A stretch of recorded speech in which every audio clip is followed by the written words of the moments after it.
Russ Smith. Steve Caswell. Lori G. John Cutler. Craig Smith. Great, and if everyone would join me for the Pledge of Allegiance. I pledge allegiance to the flag of the United States of America and to the republic for which it stands, one nation, under God, indivisible, with liberty and justice for all.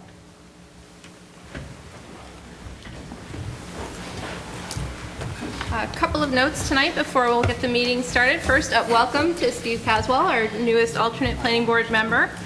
And I'm putting you right to duty here, so we appreciate you being here. We have two upcoming meeting dates, one on May 20th and another on June 3rd. And Pam, we've got a few sets of minutes here to go over. I only got through the March 18th ones. So do I have a motion to approve the March 18th meeting, or does anybody else need more time to review them? Was everyone here? Yes, Russ, both Johns, Craig, and Bob were here. I'll make that motion. Thank you, Russ. Do I have a second? I have a second. All in favor? Aye. Any opposed? And one abstention. Steve will abstain because he wasn't at that meeting. And we'll carry the other set of minutes over to the next meeting. Okay, the first item on our agenda tonight is a bond extension for the Jackson Corners subdivision. And I understand they're requesting a one-year extension. No change in the amount, just an extension for... Just an extension, correct. Okay. Joe, anything we should go over with the bond extension, or Scott? No, we went through the environmental monitor that the account's in good order, so that's good. Okay. Okay, and the bond amount remains sufficient for remaining work? No change to the amount or anything like that? Correct. Okay, one-year extension? That's correct, Lori. 1 year extension. Okay, does any members of the board have any questions? Or do I have a motion for a one-year extension of the Jackson Corners bond? So moved. I have a second. All in favor? Aye. Any opposed? Okay, the motion carries. Thank you. Okay, the next item on our agenda is a public hearing for Stone Ridge Commons site plan on Route 52 and Round Hill Road. And Pam, we're reopening, or opening initially. Do we have everything we need to open the public hearing? Okay, thank you. Good evening. Good evening. Do I have a motion to open the public hearing? I have a motion to open. Do I have a second? Second. All in favor? Aye. Thank you. Thanks, John. May I proceed? Yeah. Okay. Good evening. My name's Richard O'Rourke. I'm an attorney with the law firm of Keenan Bean PC. We have offices in White Plains as well as in Fishkill, New York. We're here this evening in connection with an adjourned public hearing, and this is property that's located on Route 52. The address is 1525 Route 52, Route 52. And the application is for site plan approval in connection with a 12,600 square foot two-story building and an 8,500 square foot single-story building, together with a 3,025 square foot bank with a drive-through. And it's depicted on the site plan that is before you. It is on the corner of Palin Road and, as I indicated, New York State Route 52. Dennis Lynch, our consulting professional engineer, is here this evening. Will take us through the site plan, and we look forward to presenting it and speaking to the board about it. Thank you.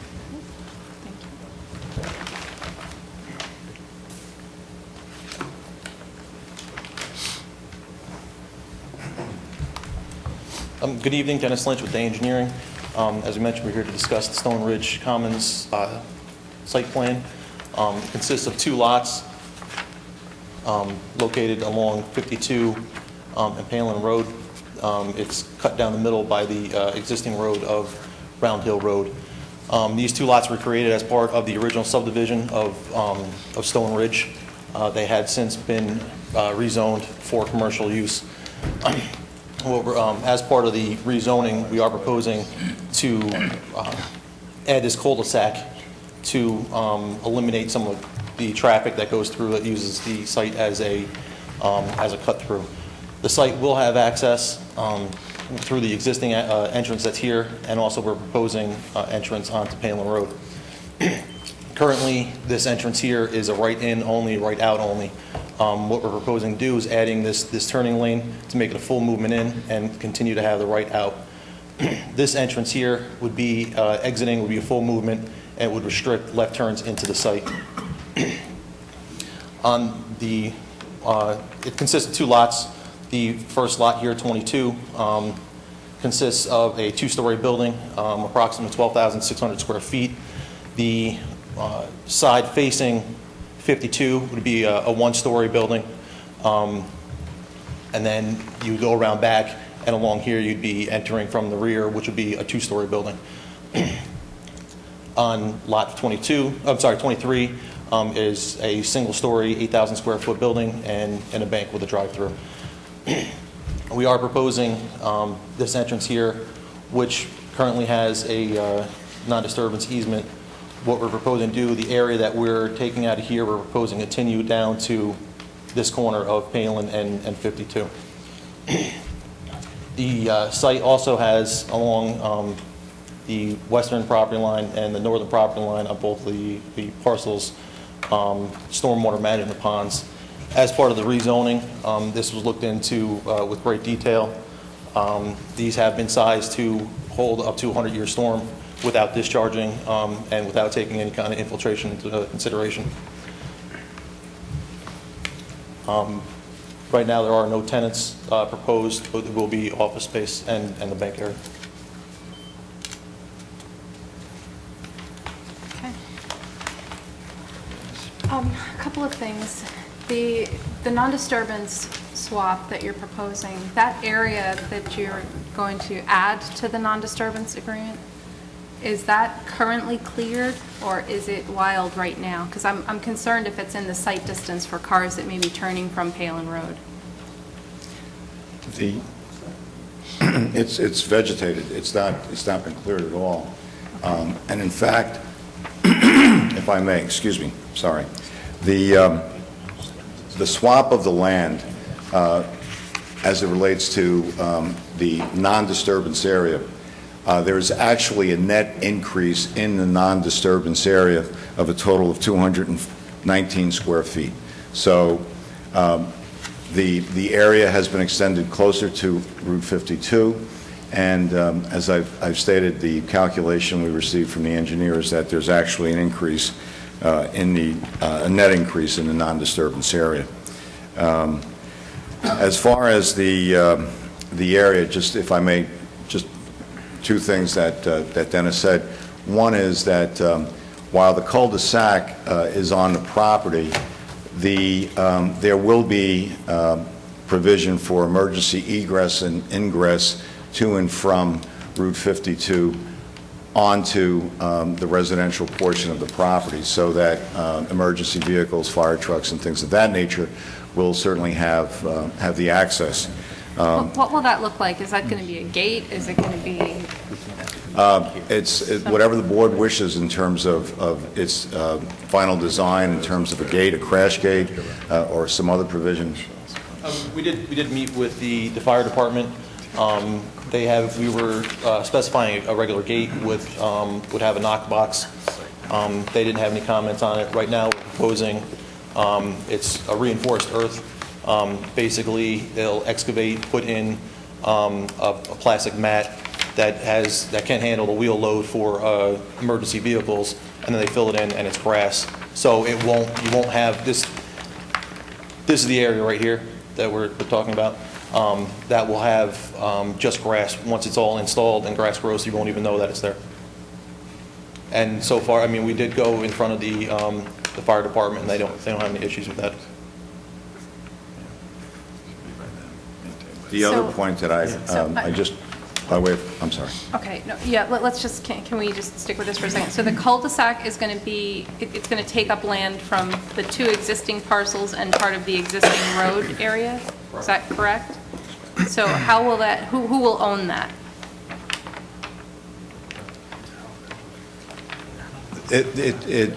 Whatever way the planning board recommends, we don't have any issues in connection with the ultimate ownership. Clearly, the intention is to provide for the emergency access as well as a turnaround for the residential area. So we could, in effect,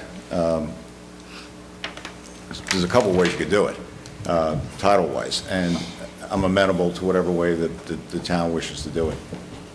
Okay, and what about the rest of the road that's not currently part of either of these two parcels that's serving as one of the access points? What will happen to that? The road that's existing now, it's currently a private road until it's turned over to the town. That will be a town road, Round Hill Road.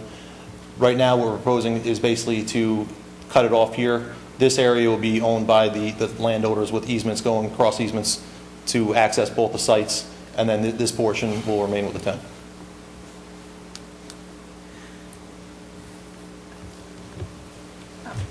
So- I'm sorry, that'll be just the grass. You're not going to pave, there's going to be no pavement or anything else, it'll just be grass in there? No, it'll be only the small spot between where This the will be a cars are coming in cul-de-sac. from the I commercial and the understand that, cul-de-sac. but from there down to 52, it will be grass. This No, will be 52 grass, and then feet. this is an entrance coming in here. This is the existing, basically the Round Hill Road, where we're cutting off here and adding the cul-de-sac will remain here, which will be it will be privately owned. That part won't be turned over to the town. So that, you're actually subdividing the road then and keeping a part of that road now for these two lots, or it's still going to be part of the original road? I'm just not understanding exactly what you're proposing. It's going to be subdivided and be part of these two lots. Okay. So who, is it the applicant of the other two is it the current applicant that owns the road right now? That is correct. Is that, okay.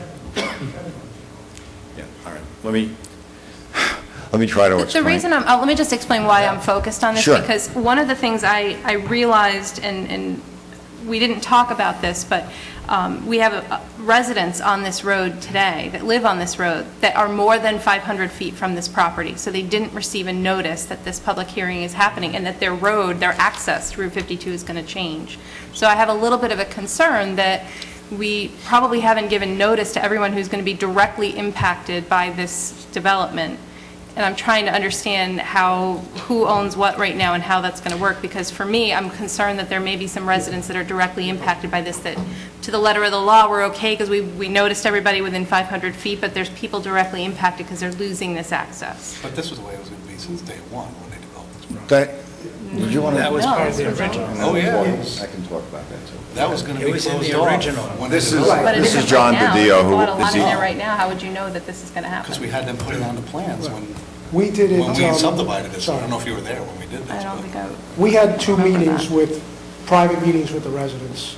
They came, we all met. They All were the residents? All the residents that were residents at the time. Okay. And Right, then, when the rezoning took place in the first public hearing, and we got the rezoning, the residents came out for the specific purpose of making sure that in the resolution, that the town required that cul-de-sac. That was their big concern. Matter of fact, the one guy close said, I don't care what you do on the property, as long as there's a cul-de-sac in. Because as you know, we had a problem with the John Jay students. I had correspondence with Dwight Bonk, the principal. He agreed to, however he handled it, tell the students. I suggested, taking away their parking permit, so they don't use it as a cut-through. So the county didn't require it. The county just required us to mitigate traffic going through the cul-de-sac, but because of concerns of the residents, and then the town board and the professionals, we all agreed to put the cul-de-sac in. So it's something the residents want. Kevin, who owned the majority of the lots, he owned the whole subdivision, it's a win for him because they all want a cul-de-sac to go in. And he just actually called me the other day, right behind the interior lot, the two-story building. He has a customer that wants a house. He's ready to put a contract on that. And since that time, everyone that bought has been notified that a cul-de-sac's going in. There's actually a sign out there that shows the subdivision with the cul-de-sac. Okay. So this gentleman's attorney wanted to be sure before his client signs a contract. So we sent him the resolution and the B1A zone that specifies cul-de-sac and no direct access from commercial to residential. So they're all for it. Okay. So, but now you're saying there's a different person that owns the road, so we just need to make sure that's cleaned up within the application, if this portion of the road is going to be changed, if the That is ownership correct. is going to Yes, change. yes. And forgive me if I misspoke, it is a bit confusing, but Kevin, who is the owner of the subdivision and has sold the residential lots and continues to sell the residential lots, he was with us when we had the meetings with the residents, and we talked about the issues related to this. The primary criticism that was received was that there was a concern that unfortunately certain students were driving through the subdivision, using it as a cut-through, were speeding through. Mr. DiDio, in response, offered speed bumps, stop signs, whatever we could do to help in the interim. But the consensus at that point in time was that that a cul-de-sac would make sense to do this. And as you know, based upon the rezoning and the resolution that was adopted by the town board, it specifically addresses that issue. And that resolution was adopted on June 28, 2012. If I may, I just want to get back to the non-disturbance area. Dennis stated, and again, this is a legal issue, and I just want to make sure it's clear, he used the term easement. It's not an easement. It's a non-disturbance area. That was what was there insofar as that particular area. And what we're proposing, of course, is essentially a net increase in the non-disturbance area of 219 square feet, which will then, of course, provide for limited egress and ingress out onto Palin Road. One of the things that I think is important is that there is an original intention is set forth in the minutes of the 2004 Planning Board, and the intention was that to preserve Palin Road as much as possible. And that was in terms of a non-disturbance area and to prevent clear cutting. And so I think that the intent here is to provide a visual buffer of at least equal to the amount that was the original intention. And as I said, it's actually an increase. There is one problem with that. The area you're cutting through is useful for you. If you had to cut through that bottom area, you couldn't do it. So you're essentially trading off property you can't use for property you can use, and that still disturbs Palin Road and breaks right through that nice buffer. That's a fair statement. I guess the issue is that, one way of approaching it, since it's a commercial property, someone might say, because it's commercial property, you're doing part of your visual merchandising and your ability for signage and everything else. It would be nice to open it up and clear cut everything off, and we're not doing that. We're trying to meet what was that original intention, and that was the whole idea behind that. As far as the traffic is concerned, we have reviewed this. There was a supplementary traffic report that was prepared. Richard Pearson, a professional engineer with JMC Consulting, is here. He is the one that shepherded through that review as well as that study and worked with the other involved agencies in that regard. So he's here should you wish to have any questions or anything in that regard as well. Thank you very much. With the traffic study, have you included the fact that the dome will probably be built?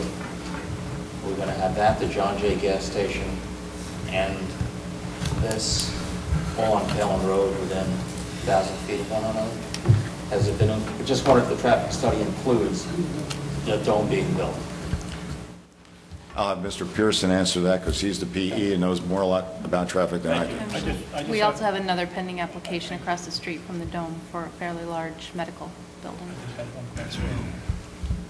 For him? Yeah, go ahead, Russ. The meeting that you had with all the residents, you had a meeting with all the residents? Yes, Informed them? right down the street. Was there anyone from the town there? I don't recall. I think we had 2 meetings. Is there any minutes taken at that meeting? It was, In a no, minute. it was an informal meeting. No, it wasn't. We're just going on what you're saying, not, we don't, Well, Well, we're in a public hearing now, so. I know we are, so. But that was part of my concern, Jason, is that our requirement was to give specific notice to people within 500 feet. If I live down at the end of on the other cul-de-sac, I may not realize that this Yeah, access right is changing. And I'm not getting a personal notice, even though I'm being impacted by it.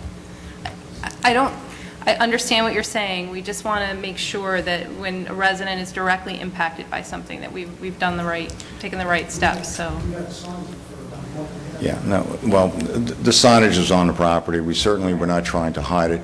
And, you know, by extension, someone who uses that road every day is going to be directly impacted. And those are some of those high school students that the residents were concerned about, so. I mean- I get the concern. I have personally no objection to what you're proposing. My concern is that I don't drive that road, so there are other people that may be Was impacted. there anybody that didn't we want the don't know. cul-de-sac? I don't recall Not one? anyone at that meeting saying no, but Everybody wanted the Not cul-de-sac? one. At either meeting, not one, and at the public hearing, not one. Okay. As a matter of fact, like I said, they wanted to make sure the cul-de-sac was, because that was part of the... All right, just making sure, nobody didn't want that cul-de-sac. All right. Nobody came to me. Good evening, Richard Pearson, John Meyer Consulting. As was mentioned, just touching on the residents first, the meetings that we had with the town board was attended by many residents. They came here and they brought their children. I would estimate there was probably 20 residents at the time. And as was discussed, their primary concern was the high school students cutting through their roads at excessive speeds. We had discussed traffic calming or some other measures, and then the resolution to that was the cul-de-sac, which my understanding is that they are all in favor of. I have not heard of any objections to that. And that did address a concern of the county in their 2006 approval, their conceptual approval, is the county looked at a way to separate the commercial traffic from the residential traffic, and it also, the cul-de-sac also achieved the county's goals in that vein.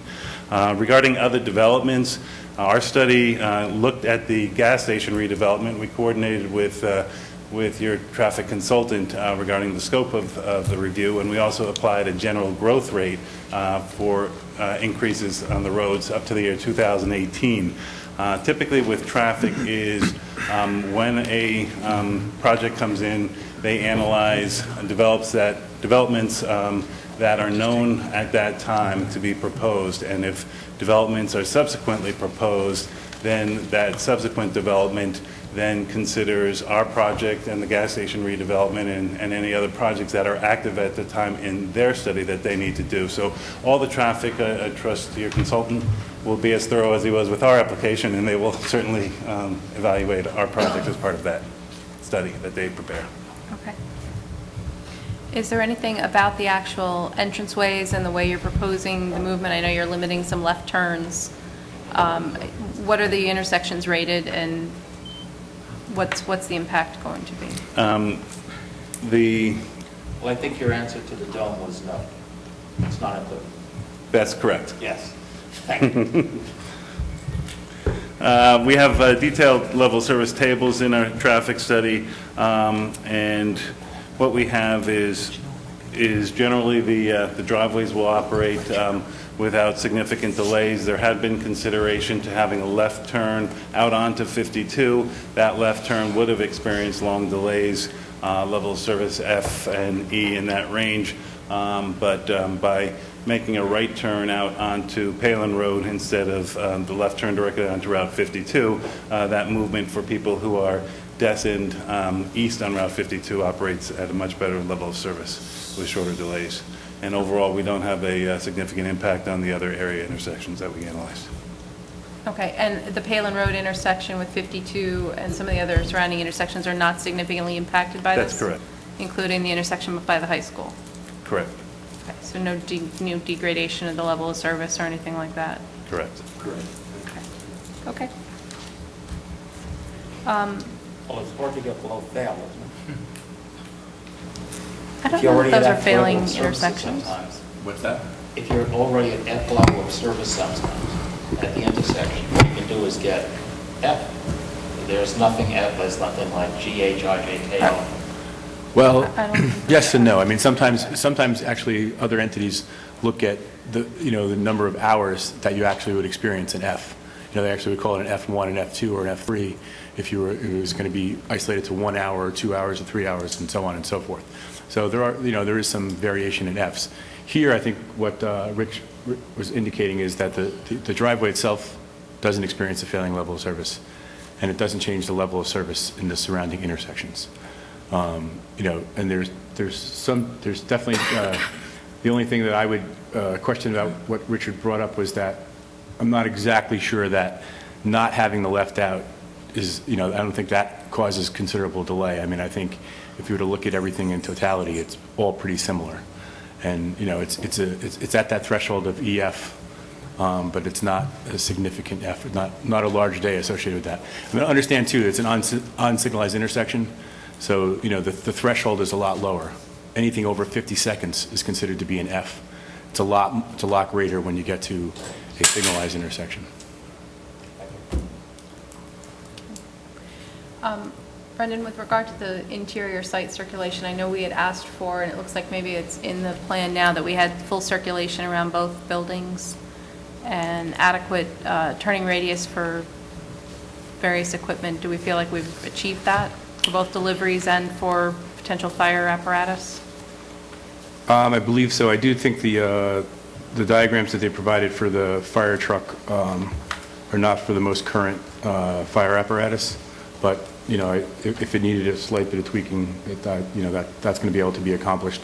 The circulation around the west side of the west building is, again, I believe, not to be a paved roadway.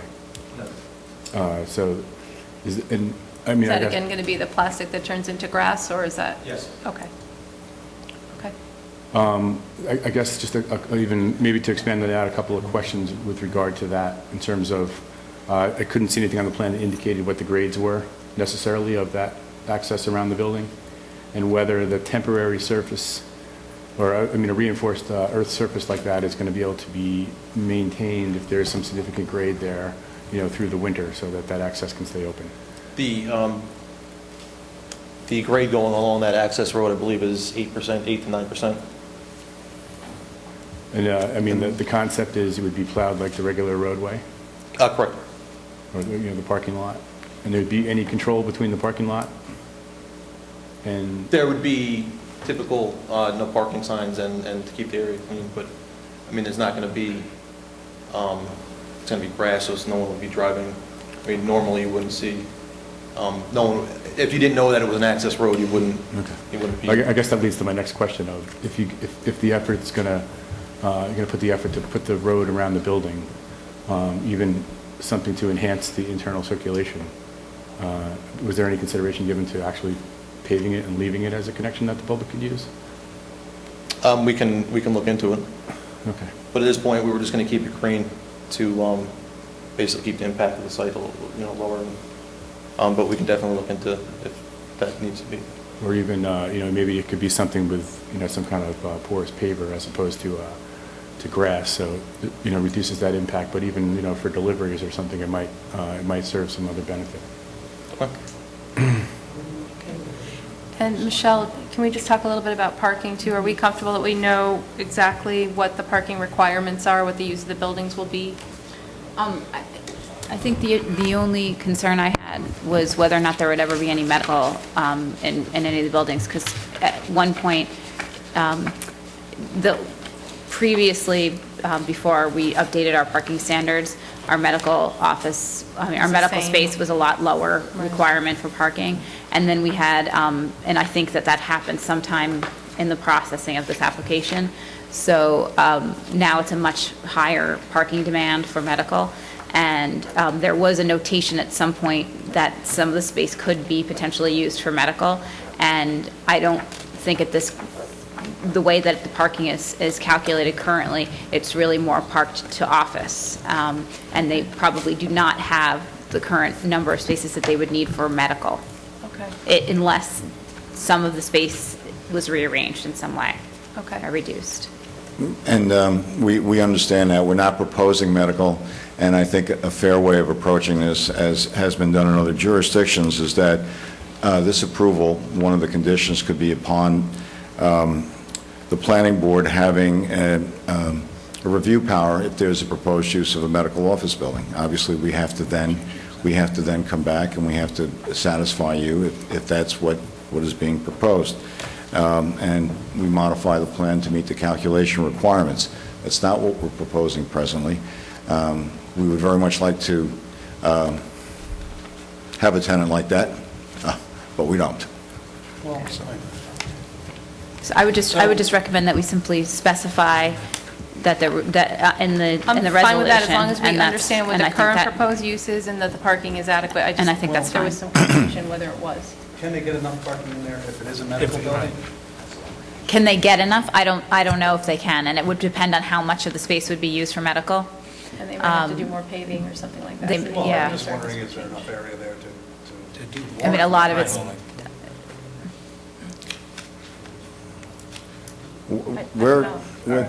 This is our proposal, and as I'm saying, and again, we're not proposing a medical office use. I If we know. did, a condition that could be attached to the site. I understand that. I'm just saying, in the future, if it does come in front of us for a change of use, can you get enough parking in there for a medical building? We're speculating on the as to space, the number of Jason. units, we're speculating as to the use. Just when that comes that day, and when we say, no, you can't get it, so. We understand that, that's a All right. condition, that's a condition. Okay. and the only other issue I had was that I believe they were short one handicap space, but I can work with making sure that that's in there. It doesn't affect the overall parking count, it just needs to be shown and to make sure that, I think it was, Each of the three buildings needs to have. yeah, exactly. I think it was the building farthest to the, when you're looking up The there, bank? farthest to the right. So I think they were short one of the spaces that they needed. Okay. Yeah, and I want to make sure that each building has adequate spaces for that building as if it were. Right. As if they were separated, yeah. Okay. And there should be space for that, I would assume. Yeah, I think it's just a matter of showing one as another space as a handicap space. I don't think it's a major issue at all.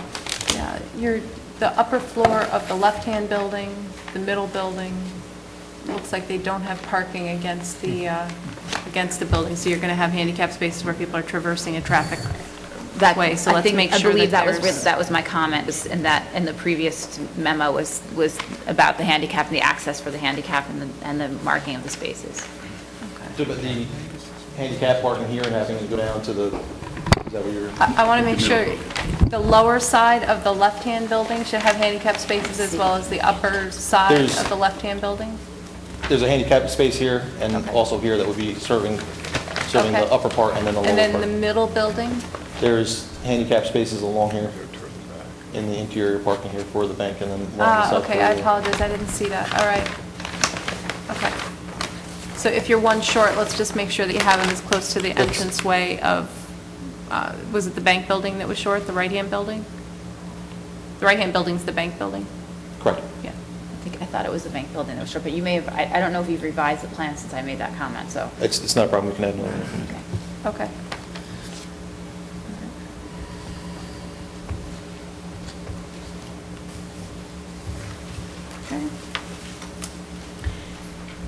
As far as use right now, just, I know we said we weren't going to have medical offices. Is this all, aside from the bank, is this all general office space, or is there any retail here, or no? No retail at all. Okay. Just general office? Just general office. I'm sorry, for our minutes. Thank you. Just general office space, bank, professional, realtor, things like that. If we did have someone that we lost, and it was a medical use, but then we would have downsized the building if we had to make up the parking. Right. But we lost that. Okay. But yeah, so right now, it's just office, professional, like I say, lawyers, Okay. accountants, realtor, bank, things like that. Okay, so no, like, school use or daycare use or anything like that would have had a high, okay, or different parking requirement? Okay. Michelle, have we seen landscape and lighting yet? Yes. I looked at the lighting plan, the lighting levels that are shown are really, really low. It's about, the maximum is 1 foot candle. The fixture proposed is sort of a decorative acorn light fixture. And I didn't see any wall packs proposed or anything on the actual buildings. I just saw the pole lights, so that was one of my questions, will there be any other lighting on the site? And if there is, we need to show that, the fixture specifications and any lighting levels that may come off of it. So, and I know this was sort of preliminary at first, but now that we're sort of settling now on a site plan, if there are going to be any wall packs or any other lights besides the acorn lights that are going out there, we need to just show that on the plan. And the lighting levels are so low that I'm wondering, just make sure that those are the actual lighting levels that can be achieved, because it seems like I mean, 1 foot candle is extremely low, and I'm just surprised that they would actually only put out 1 foot candle. Okay. An acorn fixture, is that a shielded fixture, or is that a? It's like a fluted pole, and then it's like a globe with a top that's metal on top, so the light does not go out above the top, but the globe is rounded, so there is going to be some loss of light this direction. Okay. But again, it's a very, very low lighting level. Okay. I think that's fine for most of it. The rear of the left-hand building is going to be up right against the residential lot, so we just need to make sure we've got right screening if needed on the landscaping. And that brings me to my next question. I don't know if they have enough room but there's no landscaping shown around the stormwater basin, the very large stormwater basin along 52. And I don't know if it's even possible to landscape there, but I'm just making everyone aware that there's currently no landscaping proposed or no shielding or buffering of that basin.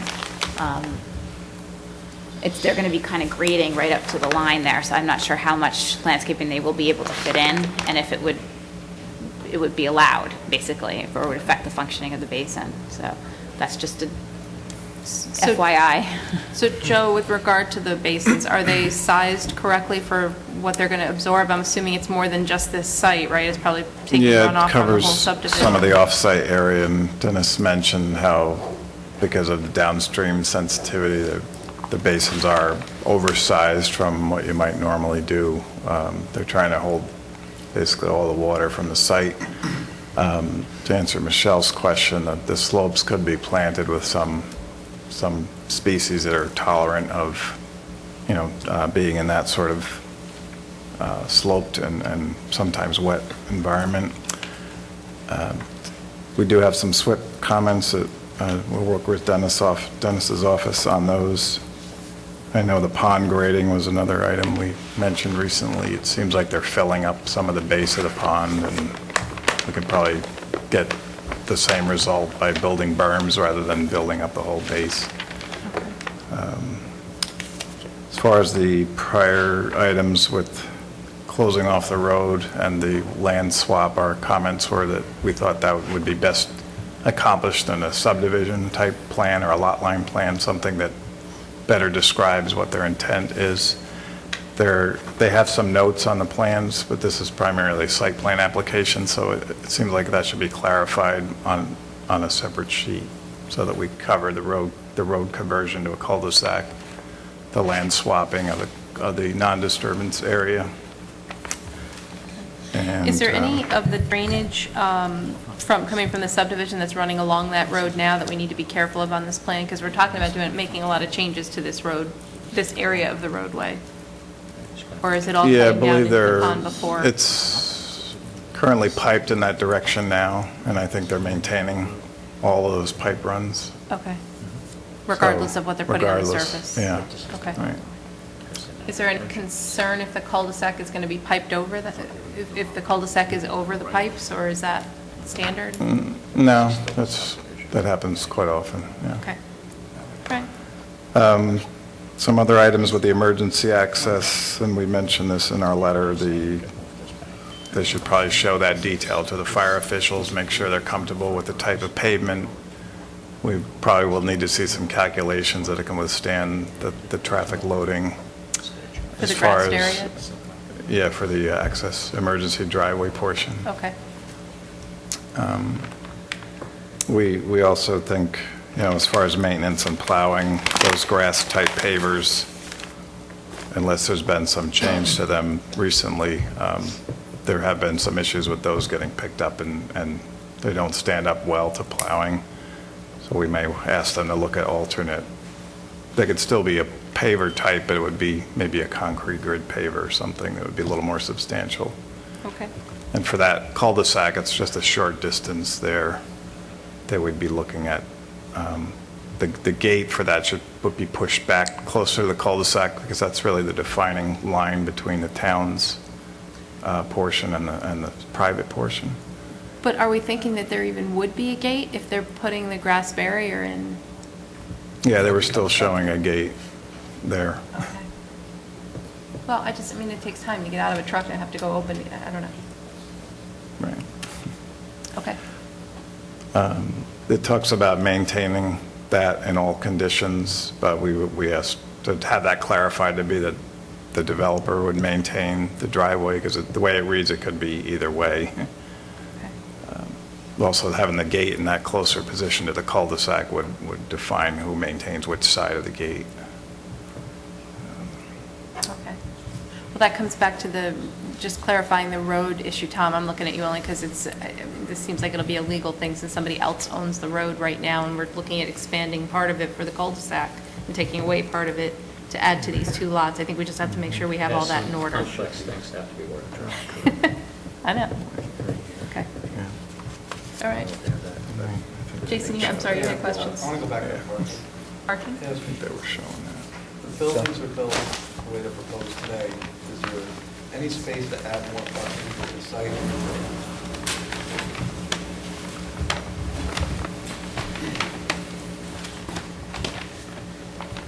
Currently, we're showing basically 6 units here and 4 units here.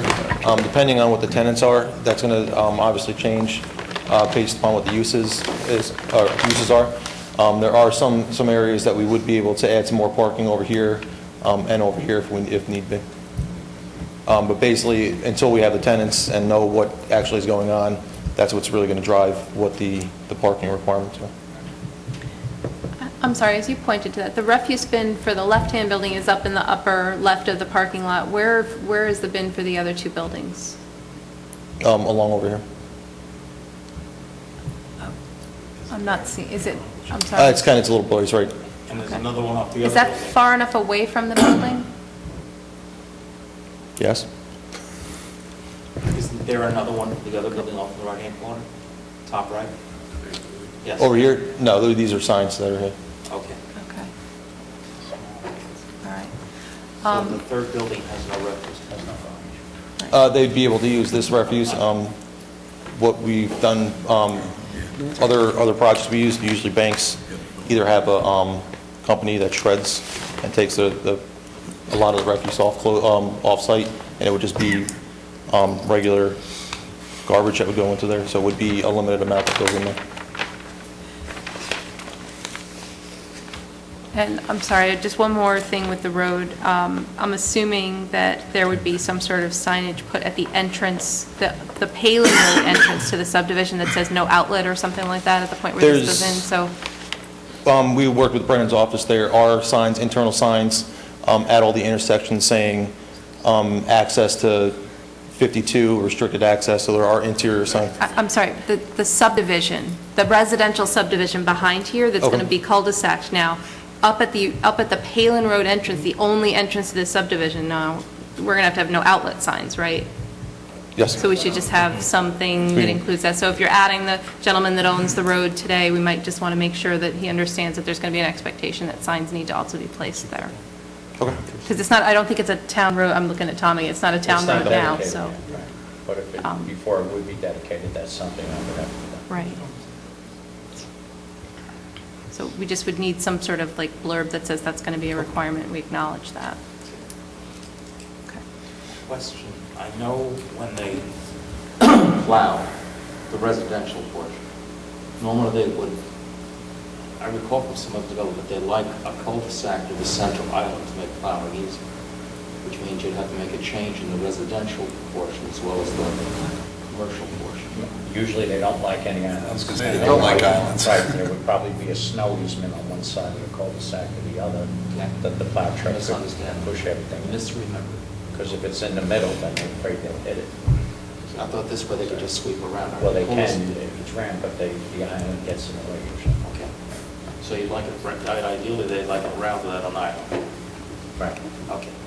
And we're not doing that. What's that? In the residential section, we're not making it round. No, the roundabout is in the commercial side, on this development side, so that the people in the residential area will come in, use the cul-de-sac and go back. Okay.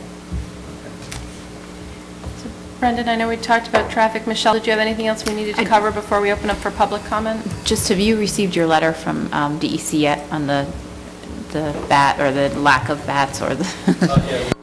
He's giving me... Okay, that'd be great, thank you.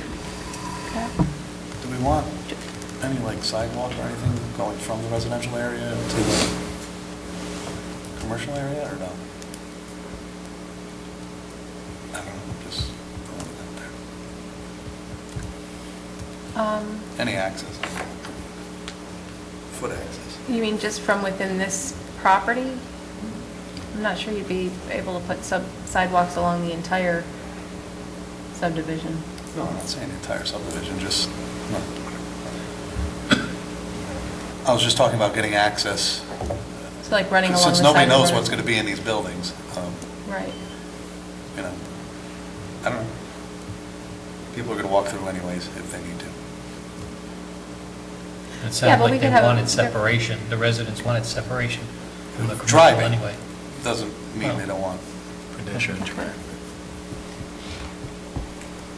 I mean, it sounds like the concern was kids speeding through there, Right. not so much walking. Was there any desire, I'm sorry, gentlemen, during your meeting with the residents, was there any desire to have pedestrian access to this site from the subdivision? Did you discuss that? No, I don't recall any requests, and there's currently no sidewalks on Round Hill Road on the residential portion. Okay. Okay. We'll see, Jason, as we open to public comment, if that's a... No, that's fine. If that's a I mean, just, concern. yeah, if somebody wants to walk through, they'll walk through. Okay. Joe, I think you covered everything from your letter. Okay. Yeah. Scott or Tom, anything else before we open for public comment? Okay. Do we have anyone to speak for or against the Stone Ridge Commons site plan on Route 52 and Round Hill Road from the audience? If anyone wants to offer comment, we just ask that you come up and sign in at the clipboard up on the table here. We'll take you in the order that you sign in, and we just want to capture your name for our minutes.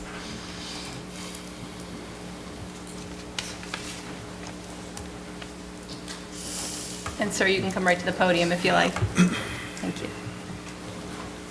Hi, my name is Ben Lingard. I live at 26 Cooper's Lane on the north end of the development. What the gentleman here said accurately represents the meetings that the residents have had with the developers. There were 2 meetings. My wife and I were able to attend one. We weren't able to attend the other. We were both out of town. I know some residents were able to attend both meetings. The main response from the residents at that time, right, which was, I'm sure you can correct me because I don't know the dates as well as you do as far as when our last meeting was here, but maybe in the last 9 months. I'm sorry, sir, just, we can't hear you when Sorry, you turn sorry, away maybe from the mic. 9 That's months, okay. 9 months to a year ago when we had our meeting with the town board. Okay. The primary concern from the residents was that there would be a cul-de-sac and no way to drive through. As you said, the residents at that point in time were not interested in continuing to have an access path from Round Hill Road to Route 52. They wanted to have it closed down as much as possible without putting a barricade so you can have emergency access. That's what's currently Okay? proposed. Which is what's currently Okay. proposed. Okay, so I just wanted No, to that's good. make sure Thank you're you. aware of that because there were several comments about, no one from the town is present. And I don't remember anybody from the town being present at the meeting that I was at. Okay. That was held off-site, I believe, at Arbor Ridge. But what was explained in the last several sessions that we've had accurately matches what Okay. we see here. Okay? The residents were certainly concerned with any access via vehicle. I believe there was one comment that there's families that like to go for a walk and go into the next plaza over and go over to the Lake City area for leisurely walks or runs, and it would be nice if there was some sort of a small walking path between the properties, but not urgent requirement. Okay. So I can't speak for all of my other neighbors. They did not elect me to come speak on their behalf. Okay. Want to make sure that's clear. But there have been neighbors, new residents of the neighborhood that have moved in since our last conversations. Okay. Whether they were provided with documentation that there would be a cul-de-sac and commercial development, I don't know. But the sign and what you see here, a prettier drawing, right, a non-engineering drawing, is posted in the neighborhood. Okay. Okay. Great. But as far as the neighbors that were not within 500 feet and were not notified since the last conversation that was held here, I don't know what their opinions are. Okay. But there are new neighbors in the neighborhood in that amount of time. Okay. Okay. Any other questions or concerns about the development itself and what's proposed here? No, I think it matches well with what our expectations were. I think expectations were that there was going to be no gas station, and that would be a property similar to this, and that it might have the appearance from the outside of a one-story or a two-story home. Okay. And that was essentially the desire of the neighborhood and the desire to eliminate the traffic flow through that area. Okay. To prevent that being an access path for all the potential commercial property at that end of the neighborhood. Great, thank you. And that's a good point. We didn't ask about whether or not you've been to the ARB yet, and if you have your elevations with you tonight, so we can see what the buildings are going to look like. And hopefully from both sides, because I know one of the buildings at least has one story on one side and two on the other, right?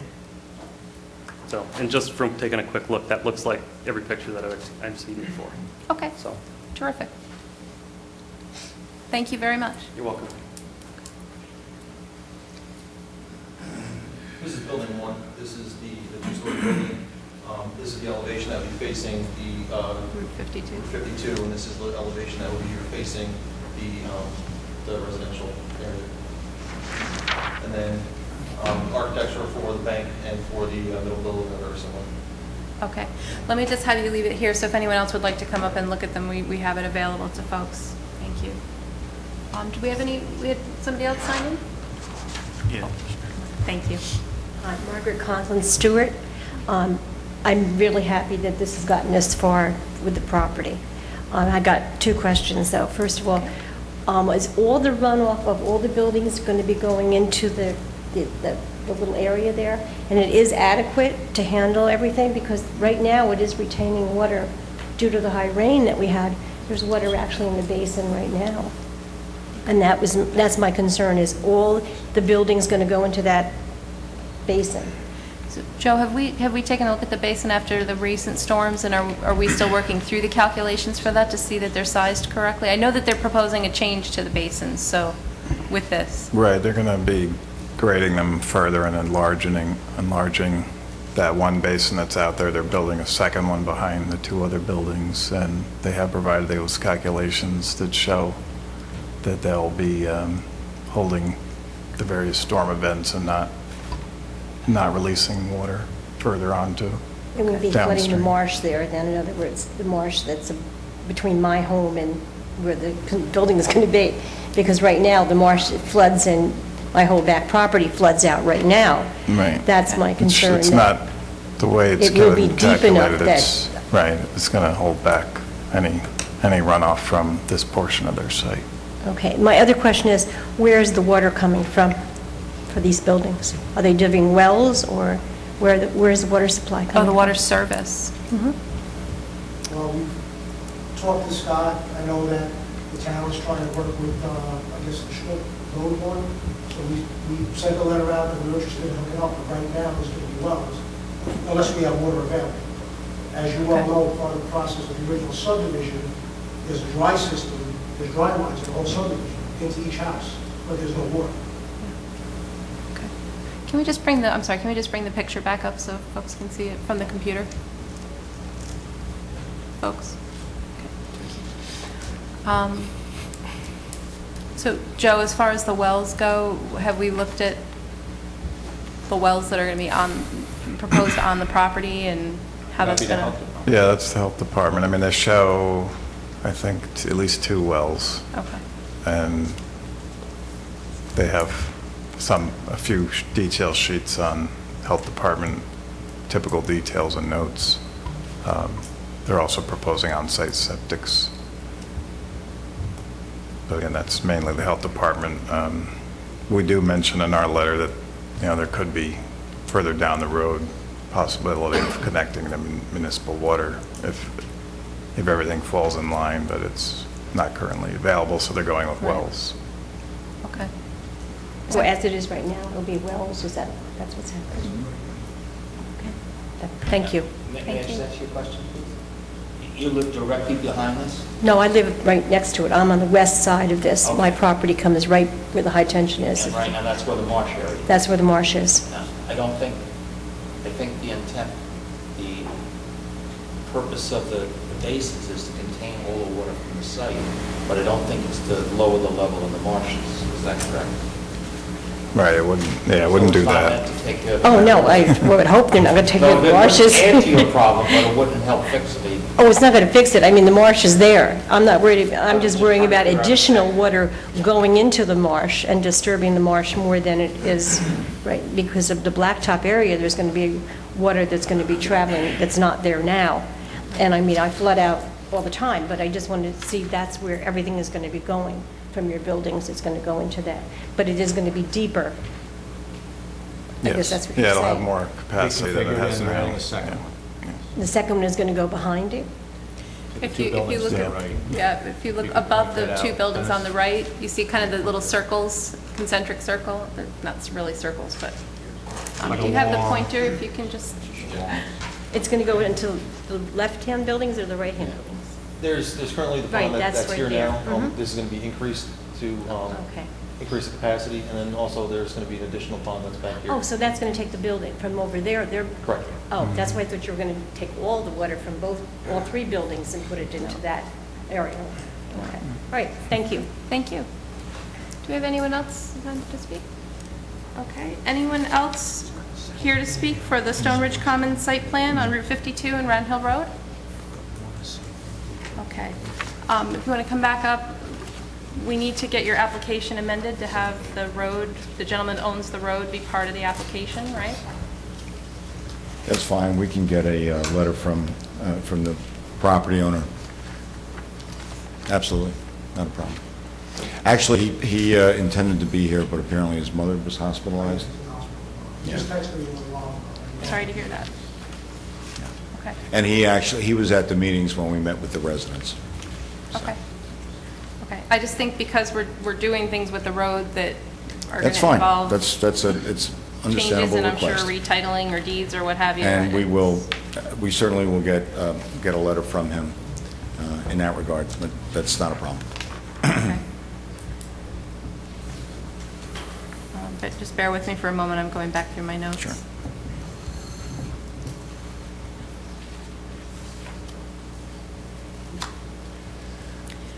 Michelle, I'm sorry. Go ahead, Scott. Maybe there's just one thing I might want to point out. Sure. In terms of your phasing, I know we haven't got that far, but, if the project does come to fruition, is it your intent to do the cul-de-sac like one of the very first items? Yeah, the residents and the cabins built it. I think he might have spoke to you too. They want to go through the road with done. And we told them we can't because it's part of the lot. So like a scenario that you say you get your approval, but you're waiting for tenants, but you're not ready to break ground because you don't have the tenants, would you still go forward with the cul-de-sac modification? Yeah, we want to go forward with the cul-de-sac because it'll be easier to show. Because they're nearing being built out, and this would hold up the completion of that road and the final paving of that road. So we wouldn't want this in any way to delay the completion of that We project. would have done it already if we raised it. Okay. Okay. So I think we have just a few open questions we're trying to shore up here. Michelle, you had some things that we're waiting on as far as letters, ensuring that the lighting plan is accurate, because it looked like there was lighting that might be along the buildings and that sort of thing. Brendan, are we waiting on anything for traffic? Are we comfortable with traffic and site circulation? I think you said we need to update to the current. I mean, there's a few things on the plan that need to get touched up. Some of the plans relating to the site distance and labeling of the site distance, the truck turning stuff that I had previously indicated, some of the access, like there were details in there that looked like you were replacing the access on 52. I think you're really just modifying it. I think the curb lines are staying. There were some what looked like pavement markings in there. I'm not sure if they were intended to be pavement markings or they were intended to be the flow arrows coming out, or that was just to be illustrative. But that's something that needs to be cleaned up. Also, I think we talked about putting the same type of splitter island on Palin Road to be able to prevent that left turn in. I don't think the plan shows that. Even on the turning, on the truck turning plan too, I noticed you didn't have all the proposed features turned on. So just so that can be properly looked at, just make sure that all the proposed features are turned on that plan. And then the one issue that we didn't talk about tonight, but we talked about at the last meeting was, in my looking at the site and the traffic and reviewing what was submitted to the DOT, just so everyone understands, I mean, since there's no left turn out onto 52 and there's no left turn in from Palin, the site has those restrictions, and they have proposed internal signing to point people to the right access point or ingress or egress point to be able to get out to 52 or Palin Road in whatever direction they desire. When you look at that in totality, I mean, every scenario is going to have its pros and cons, but I thought one thing that could be looked at was seeing if the DOT would approve a full access on 52, provided before it was always a matter of one or the other. No access on Palin Road and only access on 52. Now, if the access on Palin Road is going to move forward, we've never considered having that combined with full access onto 52. Okay. I did contact the DOT about that. They indicated they reviewed what was submitted to them, and that scenario was never submitted to them. But the approval here would be with those left turn restrictions, and that might come along later on, but not right now. Right.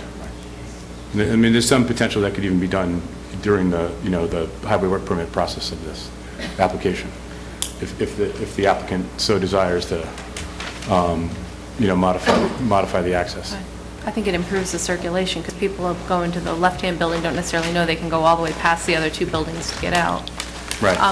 With regard to no left turn in off Palin, so that's going to require a sign on Palin, right? It's going to require a sign on Palin? You can't put the sign at this, you have to have the sign on Palin as I'm driving, so I'm looking at it with a no left turn, right? Yeah, I'm pretty sure, right, Dennis, you have a sign on Palin Road that indicates no left turn in on the right-hand shoulder of Palin Road. On the right-hand shoulder, Yeah. okay.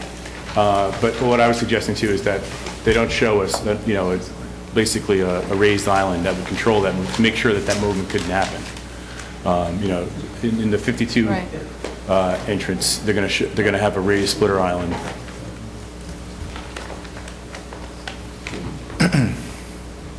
Okay. Okay. Is that it, Brendan? Yeah. Just one more thing. I don't know if it was you had brought up in passing, or Joe, about the existing utilities that run parallel with Round Hill Road. And when they construct the cul-de-sac, whether those utilities are now going to be underneath the paved surface or not. Did you have mentioned that to me, or Joe? Like for instance, your telephone, your electric, I don't know where they are in relationship to the proposed cul-de-sac, but we may need to take a look at that to see how they're going to be underneath a paved surface as opposed to outside the paved surface. It's fine. I just want to define what the list is so that I know what it is, and what I have down is that the lighting plan is something that we have to refine. That as far as the truck turning areas are concerned, there's a necessity for further refinement. You need a detail on a modification of the Route 52 entrance There's an issue in terms of defining what the pavement markings are. We have to consider the issue of a splitter on Palin Road. The signage is very important as to the no left turn onto 52, no left turn into Palin or from Palin. I believe we've identified those items, all of And which your could... no outlet sign at the subdivision. I'm sorry? And your no outlet sign at the subdivision entrance. Yes, It's yes. off-site, yeah, but that's it's... right. No, yeah. that's, we had discussed that one earlier. Okay. And, all right, and for us to, forgive me for not knowing off the top of my head, if we were to resubmit our plan, how soon before the next planning board meeting do we need to? Good question. Well, the next planning board meeting is May 20th, so that, you'd have to have it in there pretty much within the next day or so. No, 15 days before. 15 days before. Okay. We're not going to make May 20th, that's for sure. So then you're looking at... Planning yesterday. Then you're looking at June 3rd or June 17th. But I had Okay. a couple more notes. I That's want to fine. just run down with you and make sure that you have the same notes that I have. So modifying your application to include the current road owner. Yes.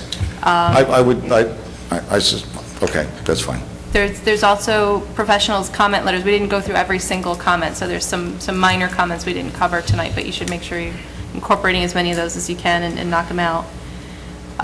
We'd like something that just confirms the use of the buildings and acknowledges that there'll be no medical office space as currently proposed, so that we understand clearly that that's a revision and a site plan, change of use, I should say, if it needs to come back in for that. You're going to look at the... That would be a condition of Any your change of use, approval. but specifically the medical, we were concerned because the Anything that would parking would be a increase parking. significant change, right?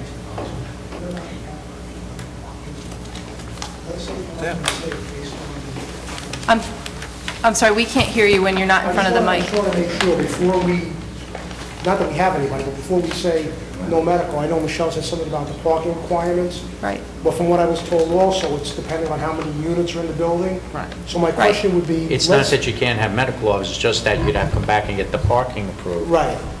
Based on whatever number of units you do. So if you think you might have medical, you might want to say, let me take a look at the plan and assume that 2 of these units or 4 of these units are medical, then look at what the parking requirement is and see what you have But my against that. question would be, does it have anything with the town, does it have anything to do with your code with, like, for example, a 2-story building? You got an entrance, a level entrance in the front and the back. Does it make any difference parking-wise if it's all one group, or if the upper floor is one medical and the bottom is another, or if there's 2 groups of medical upstairs and 2 groups of medical downstairs? No, it's the square footage devoted It's to a medical. square Right. footage, okay. Right. Well, no, that would be a concern. The planning board would ask you questions about whether or not there's an elevator in the building and Sure. things Can like you that, get because access presumably to if it's medical upstairs offices, you may the need, front? access without stairs.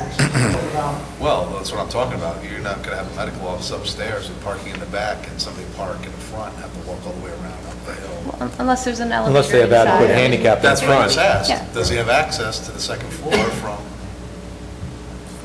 from the first floor?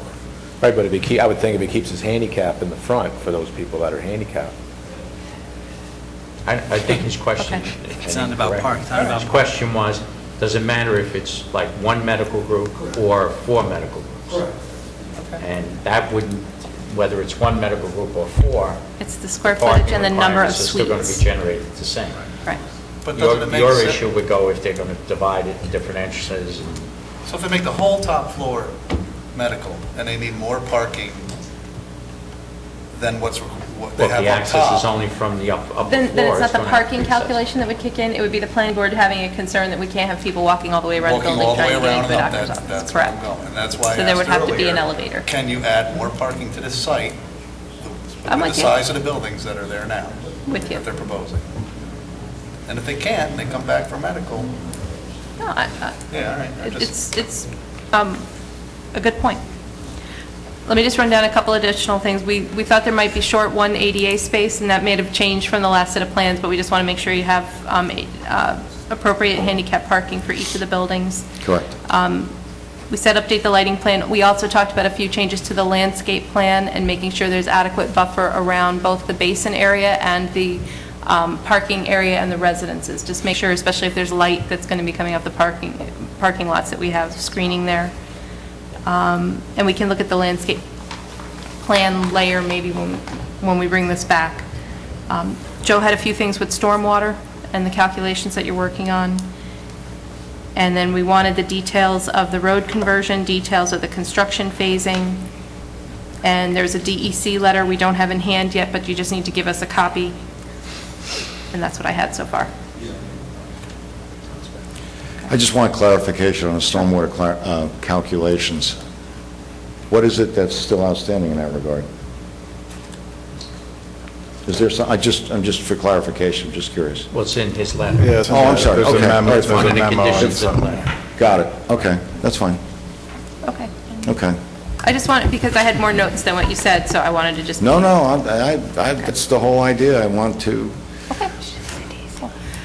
So with regard to next meetings... Lori, June- just that, I also just want a copy of that DEC letter.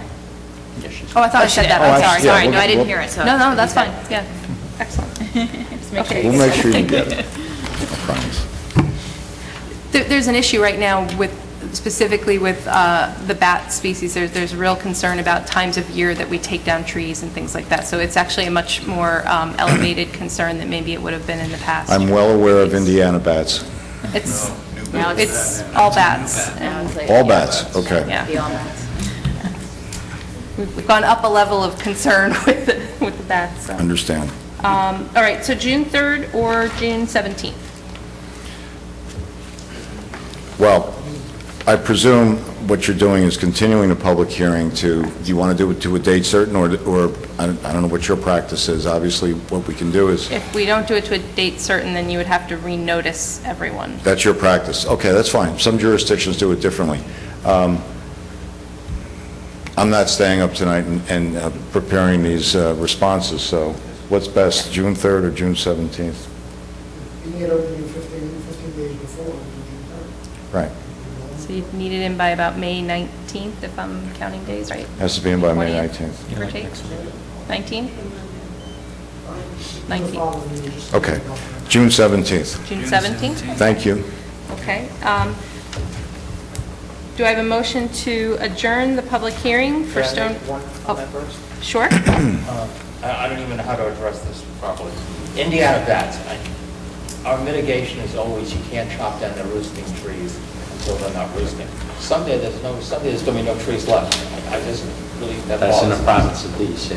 DEC, right? DEC sets the standard. It just seems crazy to me. The other thing that bothers me about the traffic is when we're doing this area down on 52 now, we're doing it sequential. So something comes in, we do the traffic study, the next one comes in, we see how that impacts it. And I'm thinking of Route 376 going towards Robinson Lane at certain times of day, you just don't go there. Route 52, where Officeburg is, certain times of day, you just don't go there. Hopewell Junction. But the way it works is that this application was ahead of the dome. I know. So that they had no way when they did their traffic work that the dome was coming. The dome, however, has to project that this project is there Right. because it was here. See, So that's how you pick up that. I know, but it just seems to me that there's something missing in the system from, I'm not criticizing you guys, there's something missing in the system for planning longer range, so that we start knowing what the total impact's going to be, not sequentially one piece at a time. Standing on my soapbox, I'll further way now and stop. You're absolutely correct. The New York State Court of Appeals has addressed that issue. I was fortunate enough to have argued that case and won. There also is the whole issue in terms of what is really the role of a comprehensive plan that every town is to have. And theoretically, if you saw the most recent findings that the state of New York is rated number 50 out of 50 states in terms of doing business, the real role for a comprehensive plan is to be a comprehensive plan. And theoretically, when it's done properly, when an application comes in for site plan approval that has been contemplated by the comprehensive plan, the process of review would be expedited, and the approval process would be one that would be more attractive to quality development. We don't have that in the state of New York right now. In general, that's the problem. Area, rather than one piece at a time. Sorry, I just, It's, I had to say something. Okay. I agree with you. Thank you very much. Thank you. Just one second. Do I have a motion to adjourn the public hearing to June 17th? So moved. Do I have a second? All in favor? Aye. Any opposed? Okay, thank you. Thank you. All right, the next item on our agenda is sketch plan review for the Muse at Hopewell, 68-unit workforce housing on Route 82 and Palin Road.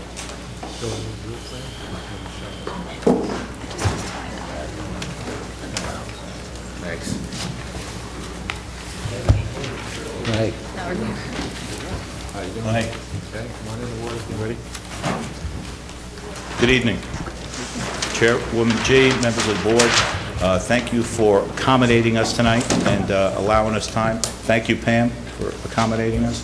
I'm here tonight with Jeff Cantamo from Insight Engineering, my son and partner, Sean Carney, and also Jeff Fox and Ellen Griffin from Abilities First, our not-for-profit service provider and our not-for-profit partner.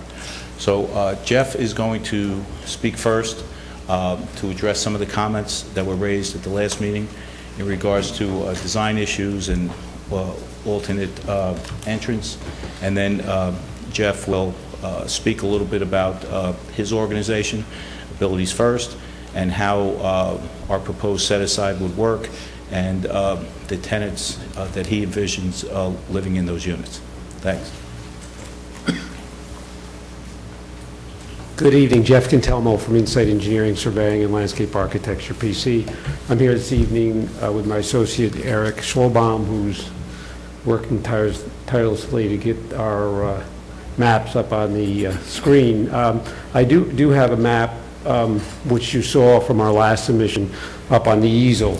And what we wanted to achieve tonight was to discuss some of the bigger site planning issues as they relate to our layout and some of the items we had discussed with the board.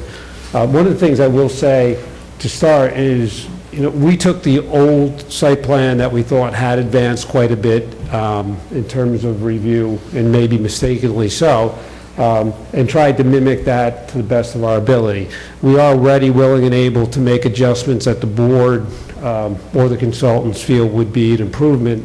And along those lines, as we discussed at the last meeting, one option was to take a look at the idea of moving our entrance to the west and get it aligned with the two commercial driveways which exist there. I'm going to put another map up.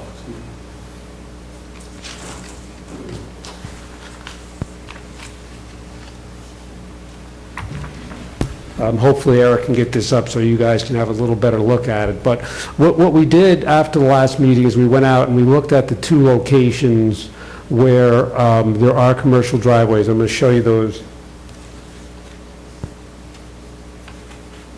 Okay. Which is on the west side of our property. Unfortunately, the site distance looking to the west is obstructed by several different objects. One, there's several very mature pine trees in that area. Two, there's some change in grade where it rises up slightly. And three, there's a sign which doesn't appear to be in use, a private type of office sign or something like that. And the concern isn't that we would have to deal with those objects, because if they were in the right-of-way and we could get a highway work permit to remove them, we would be ready, willing, and able to do that. Unfortunately, we believe that some of those improvements extend onto private property.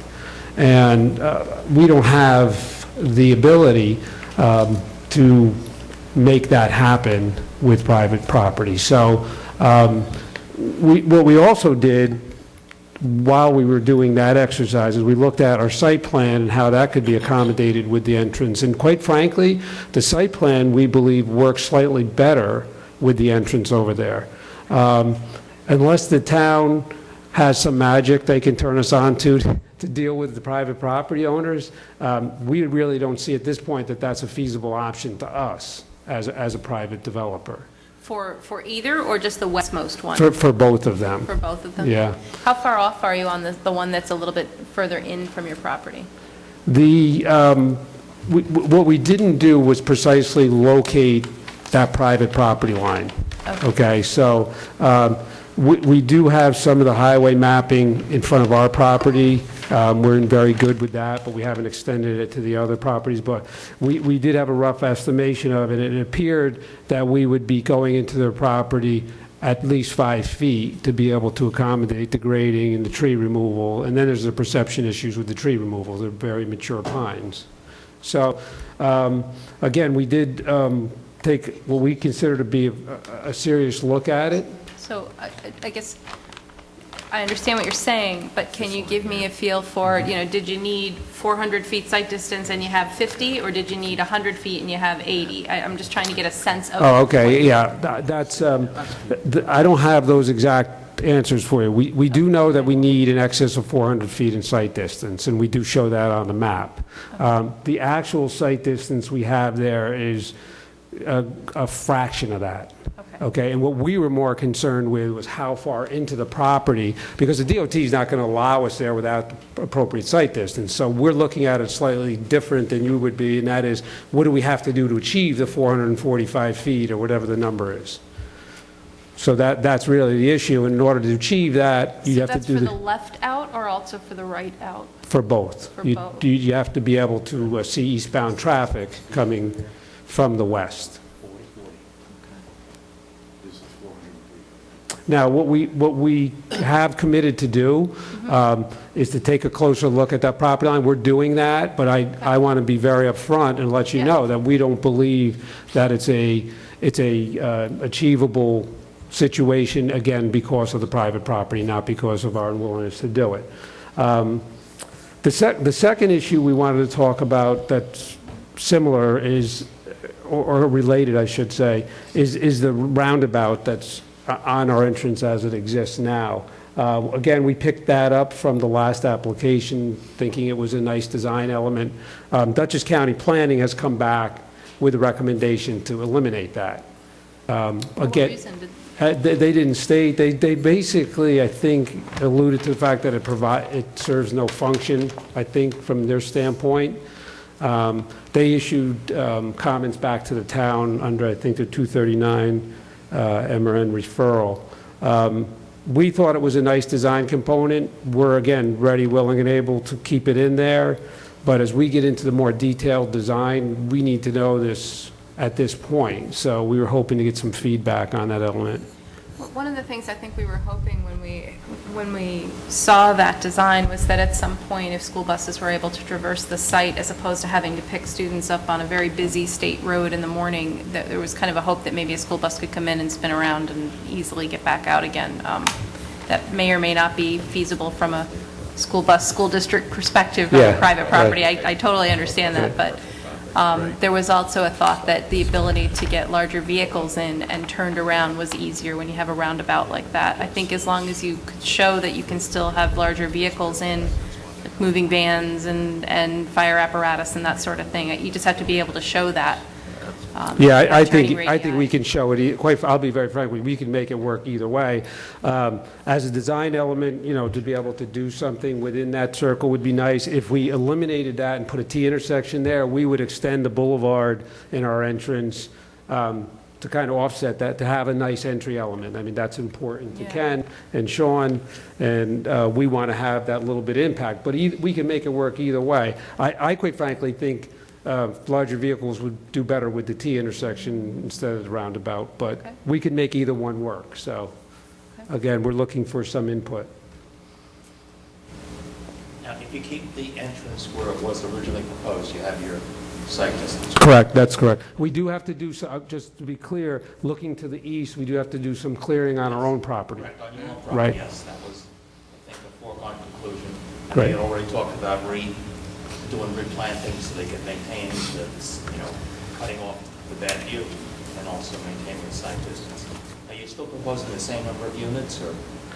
Right now, we have 68 rental units and one non-rent bearing superintendent's unit, and I do believe that is the same number of units. We have reduced the number of bedrooms, I believe, significantly. We're at 120 bedrooms, which are a little less than 2 per unit, slightly less than 2, and I think the previous application. That was my next question, was the previous application, it said, why were there so many larger units, and you're going back to smaller units? We have more one-bedroom units, and Ken's going to talk a little bit about the one-bedroom units and how they're going to be targeted and used. One of the other things we wanted to talk about with the layout was building number 3, and I'm going to show you what that is.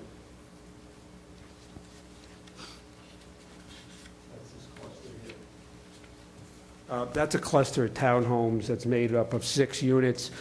Each one of our cluster townhomes is required to have a handicap accessible unit within its cluster. So of the 3 clusters of townhomes, we have an N unit, which is a 1-story handicap accessible unit, and I'm going to point to those.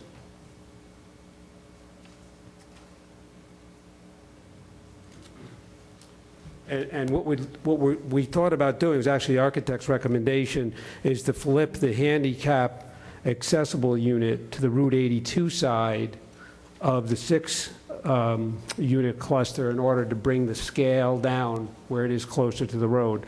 The other thing we're going to look at is maybe shifting that slightly closer to the existing building and try to make it a little more compact. So that's something that we played around with. The last big picture element I want to talk about before I turn it back over to Ken is the architecture. We are working with Coppola Associates on the architecture. They were not able to be here tonight, so I'm going to play architect very quickly. So.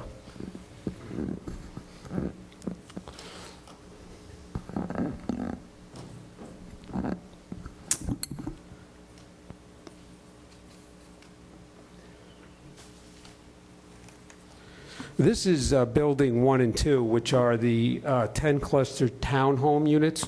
And what typically Kearney Development utilizes with exteriors are hardy plank clapboard siding and hardy plank shake siding. And they do introduce stone elements in certain instances to try to enhance the facades of the building.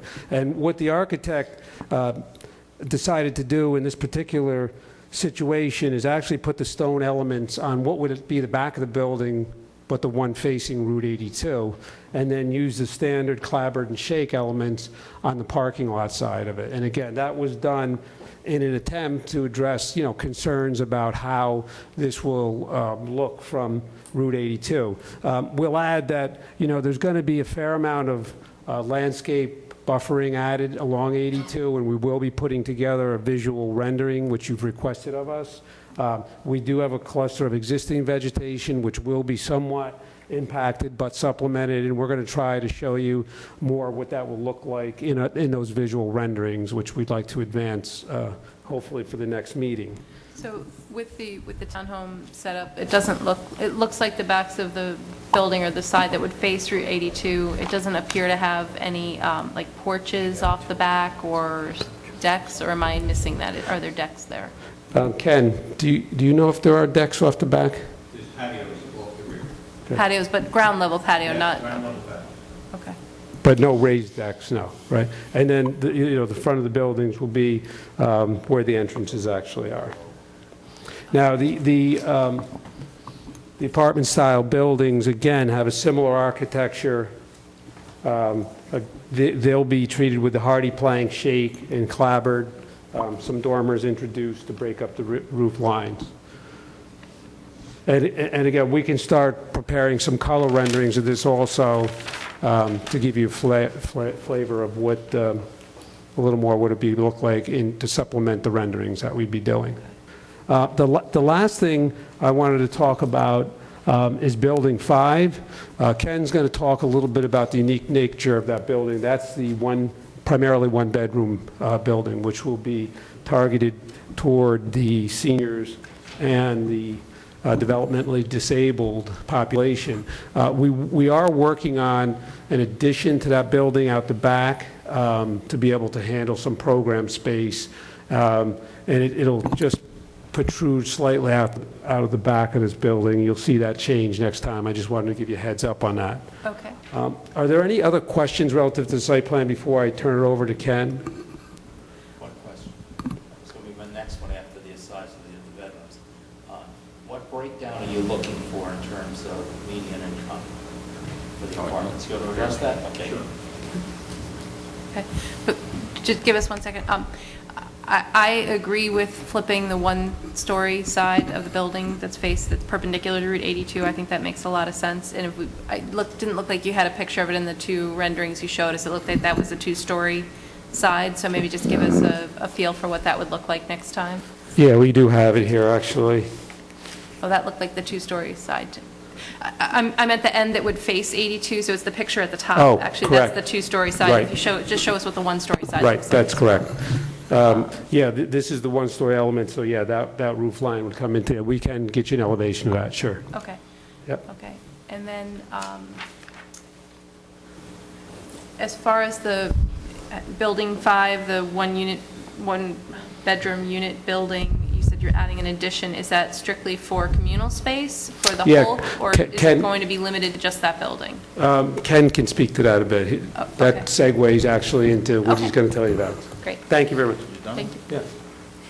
Yeah. In our other developments, what we've done, we have a community room, a community building, and we have one located here.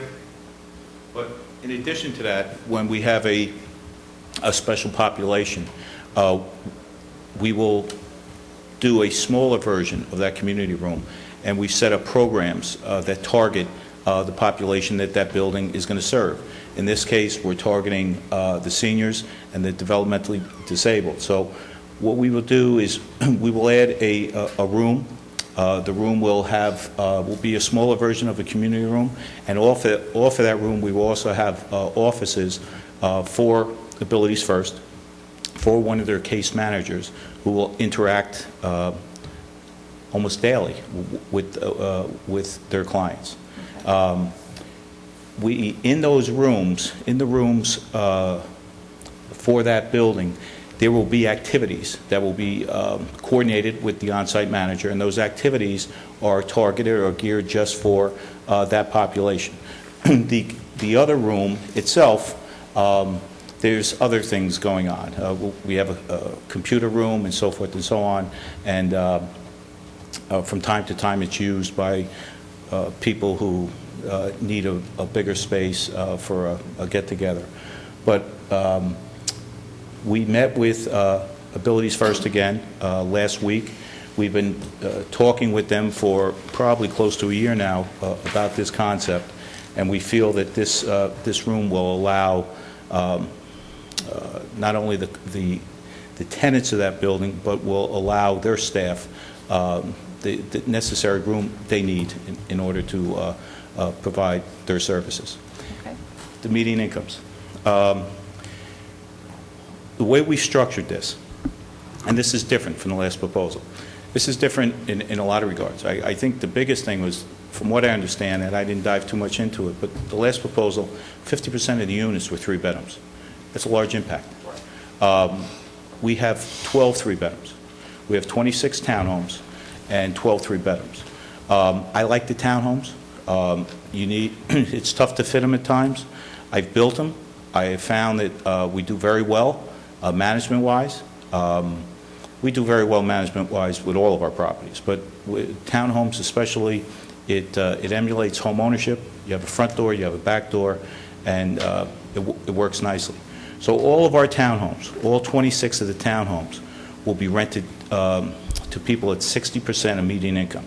So the 2-bedroom townhomes, for example, will be, the maximum income will be right under $50,000. I think it's $49,860.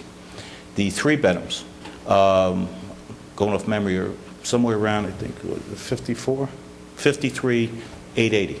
All right. In addition to that, what we did, the 26 townhomes, 22 are rented at 60. The other 4 are actually rented at 90%. The state has a program which allows 90%, and it's not a very, you can only use a handful of units.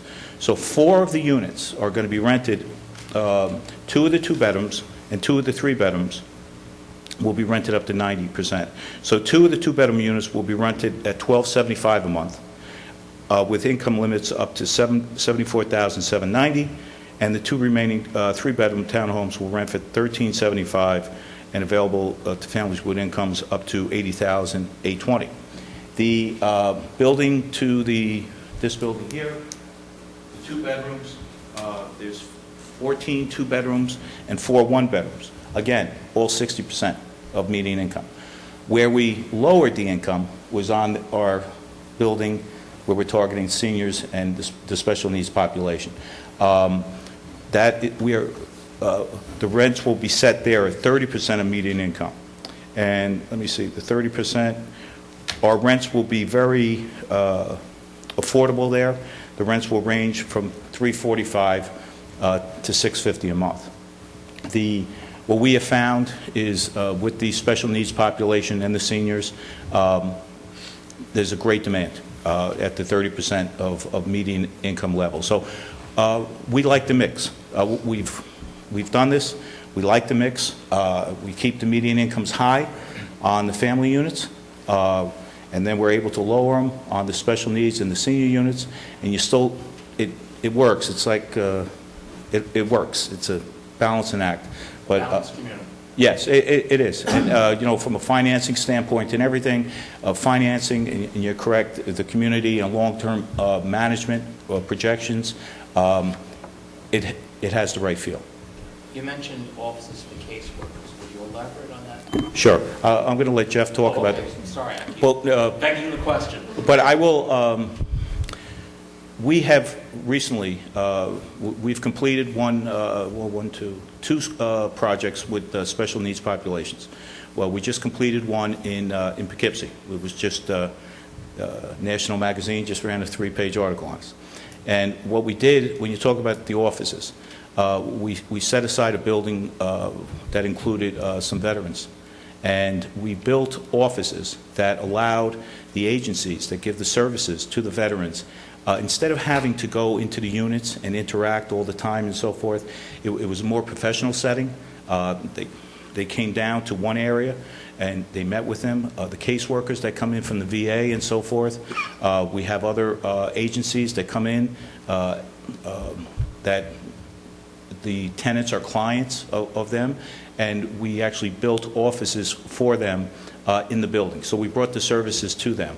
What we envision here with Abilities First is, and Jeff can elaborate, when the case manager comes in that interacts with the developmentally disabled client, you need a place. So you're setting up a central office for use by many people, depending on what the basic need is for that day for the clientele. Yes, but that office in that building, we envision that office is just going to be for Abilities First. There'll be a sign on the door, will be Abilities First and so forth. My firm will, the on-site manager will have their own office, because I have an on-site manager there Monday through Friday, and they will be in the community room. That's where our on-site manager is. Did I answer that pretty good? Yes, you did. Thank you. In the community room or in the house? It's in the community room. The super's in the house. Okay. Thank you. What, can I introduce Mr. Fox? I'll introduce Jeff Fox. He's the Executive Director of Abilities First. Thank you. How's everybody tonight? Good. Good. So Abilities First, if you're not familiar with us, we have about 30 locations around Dutchess County, and we serve about 1,200 people with developmental delays and disabilities, and employ about 500 staff members. We do serve people who come across the river from the Newburgh area and from the Highland, New Paltz area as well. We provide services for people from birth to death. We are a totally committed organization to the betterment of this population of people. So we have preschool services for kids who are 3 to 4 years old, school services for kids up to 21, and a lot of residential programs.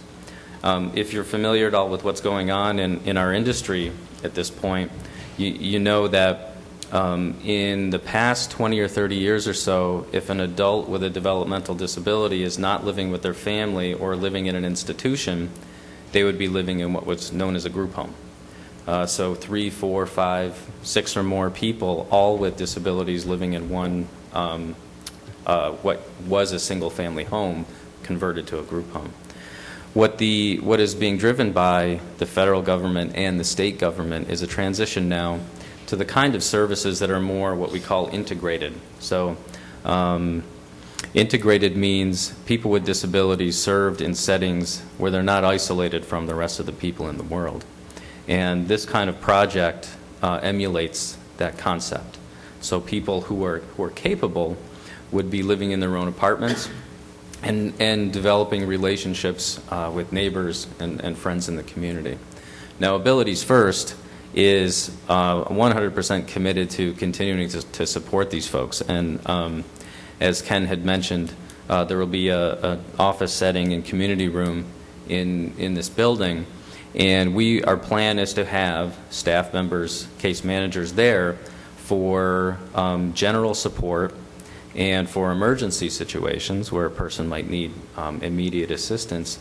But every person living there will also have their own individualized support plan, which would involve anywhere from a couple of hours to 15, 20 hours a week of another staff person who comes in to work just with them on things like transportation, how to get around the community, menu planning, shopping, financial issues, medical needs, those kinds of things.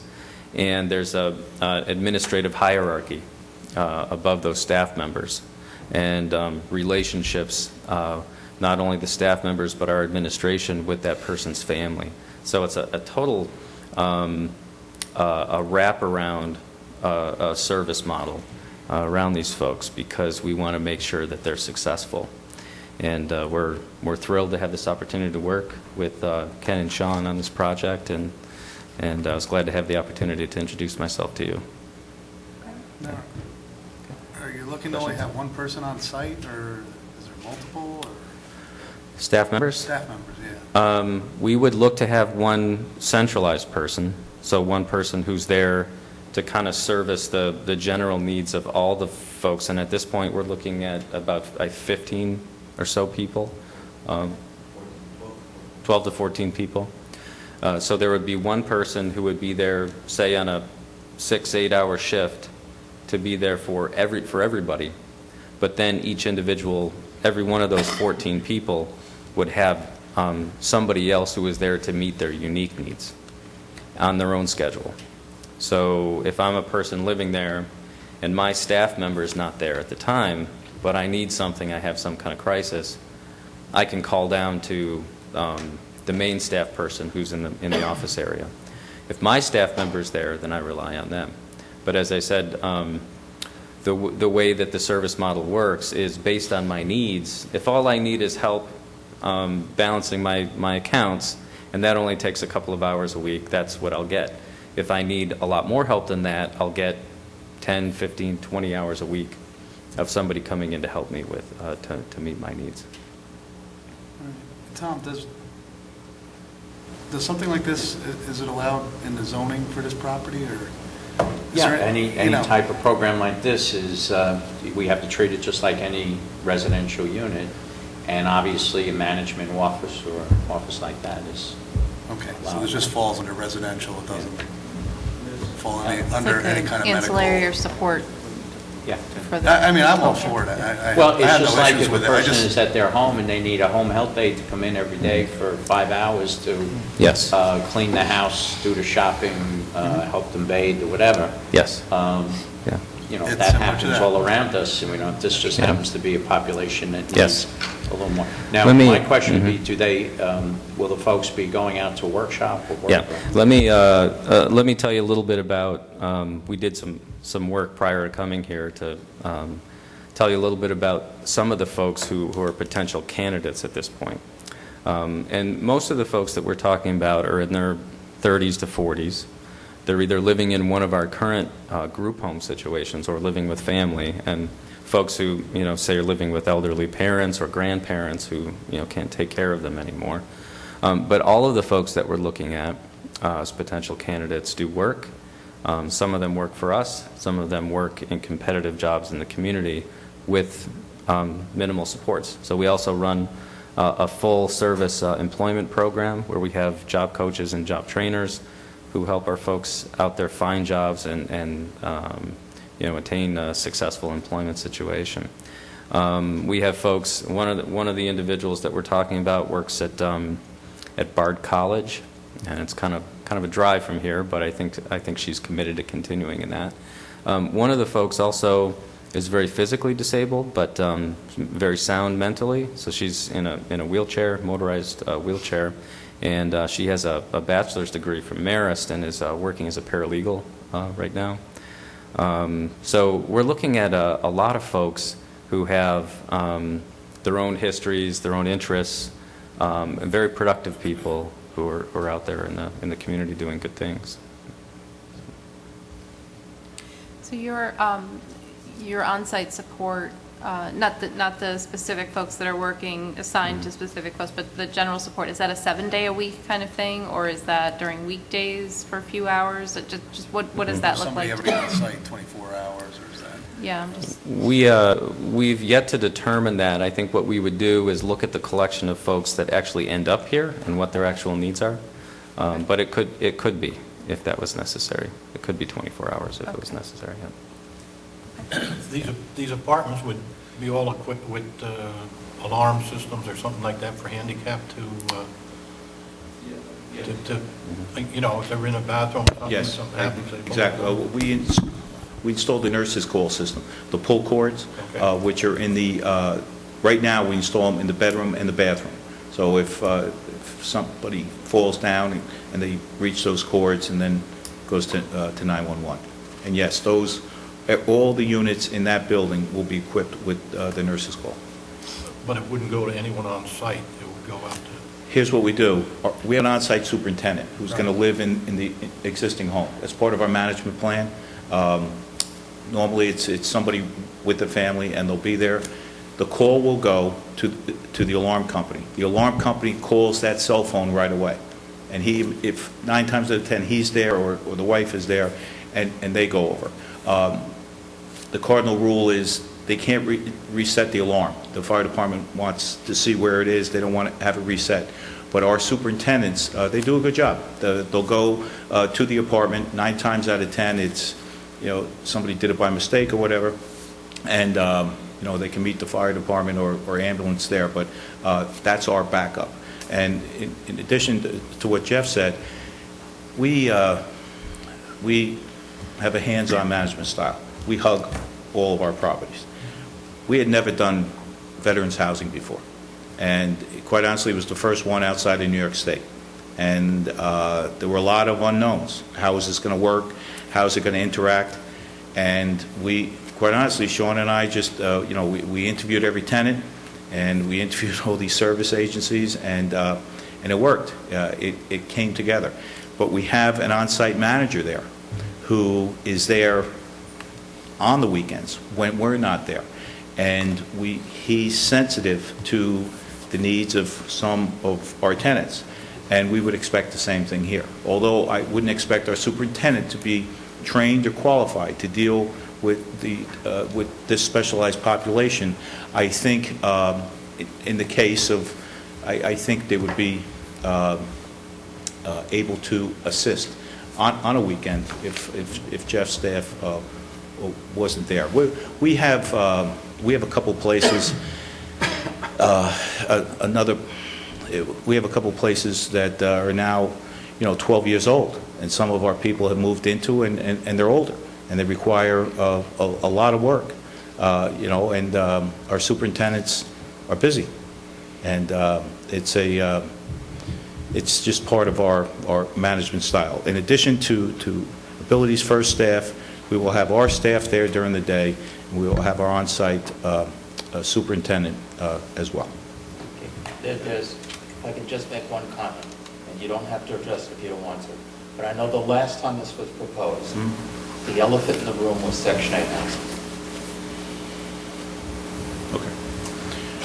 Just that's what the public got an uproar over. Sure. I've been in this business for, what, too long now, 25 years. There are opportunities to go for financing that would include Section 8 financing, which would mean that Section 8 vouchers or certificates would be attached to these units. That's not what I'm proposing. That's not what I've not proposed that in the past. It's not my program. I think what's important to remember is, and I went through it a little bit at the last meeting, is our procedure for gaining a unit. We take applications, people can apply, and I don't focus on who applies, we focus on who gets in. And the applications come in, and the first thing we do is check them for completeness. Then we run the credit checks, criminal background checks, and prior landlord history. And then if we get to that point, then we do personal interviews. And you learn a lot about a personal interview. And listen, sometimes at a personal interview, some people get the sense that, you know, we're going to be there. We're going to be there, and this is not a 300-unit apartment complex that's run by some absentee management company.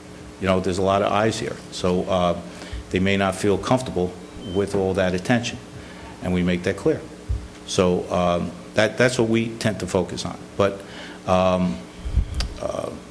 we are not seeking financing that requires this, or Section 8 comes with this. We're not. Thank you. Okay. Just so we don't address it. No, I understand, and I think that I think that back to my previous statement about how we set up the model. You know, there's different ways to model these developments, and the number of units and the median incomes and what you're striving to achieve. We intentionally took 4 units and said, let's bring them up to 90%, because I don't want to miss somebody. If there's a family that comes in that's making, a 56 or 57,000, they're right over to 54,000, I don't want to lose them. So I think we're allowing for that, and again, I think that the mix of incomes and the mix of units it makes for a nice development, based on my experience. And I've been doing this for 25 years, and I think we're pretty good at it. Thank you for your patience. No, listen, ask my wife, I could talk all night. Do you have any more? Yes, I think so.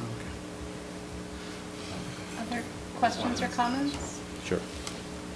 I just wanted to mention that you're all, there's an open invitation if you'd like to come visit any of our programs or our administrative offices. Can you just make sure that our planning office has your contact information if we would like Sure. to? That would be great. Their office and their school, they have actually a work facility, right, Jeff? It's actually a work facility. It's right down from the town of Poughkeepsie Town Hall on Over Rocker Road. Okay. And some of the people are actually bussed in from all over the Hudson Valley to go and actually work there. Next to Abilities First building, the building to the left is a facility where they actually assemble things and so forth. It would be worth a trip. Great. Thank you. Sure. The existing buildings on the property, just off of that Joe Mothers Road, Yes. that one's being destroyed, all right? Yeah, except for the big one, except for the large house. There's, how many people coming down? Yeah, There's a barn, which is out close to 82, and a small garage, which is just in from that. Those two structures will be raised and removed. The historic dwelling residence, which is there, will be maintained. That's this building. And that's proposed to be the superintendent's unit. Okay. Are you doing anything with that building, restoring it, or just? No, we are. We plan to upgrade the building. There's 2 very special tenants there now that we plan on keeping and working around them, and then incorporating the rest of the building for the superintendent and hopefully the superintendent's family.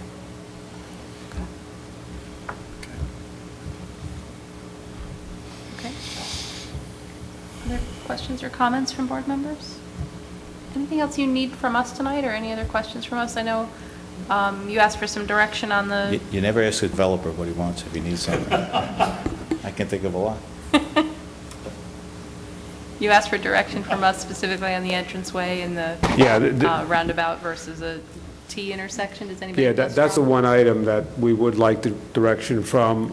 As I said, Dutchess County asked that the roundabout be removed and replaced with a T.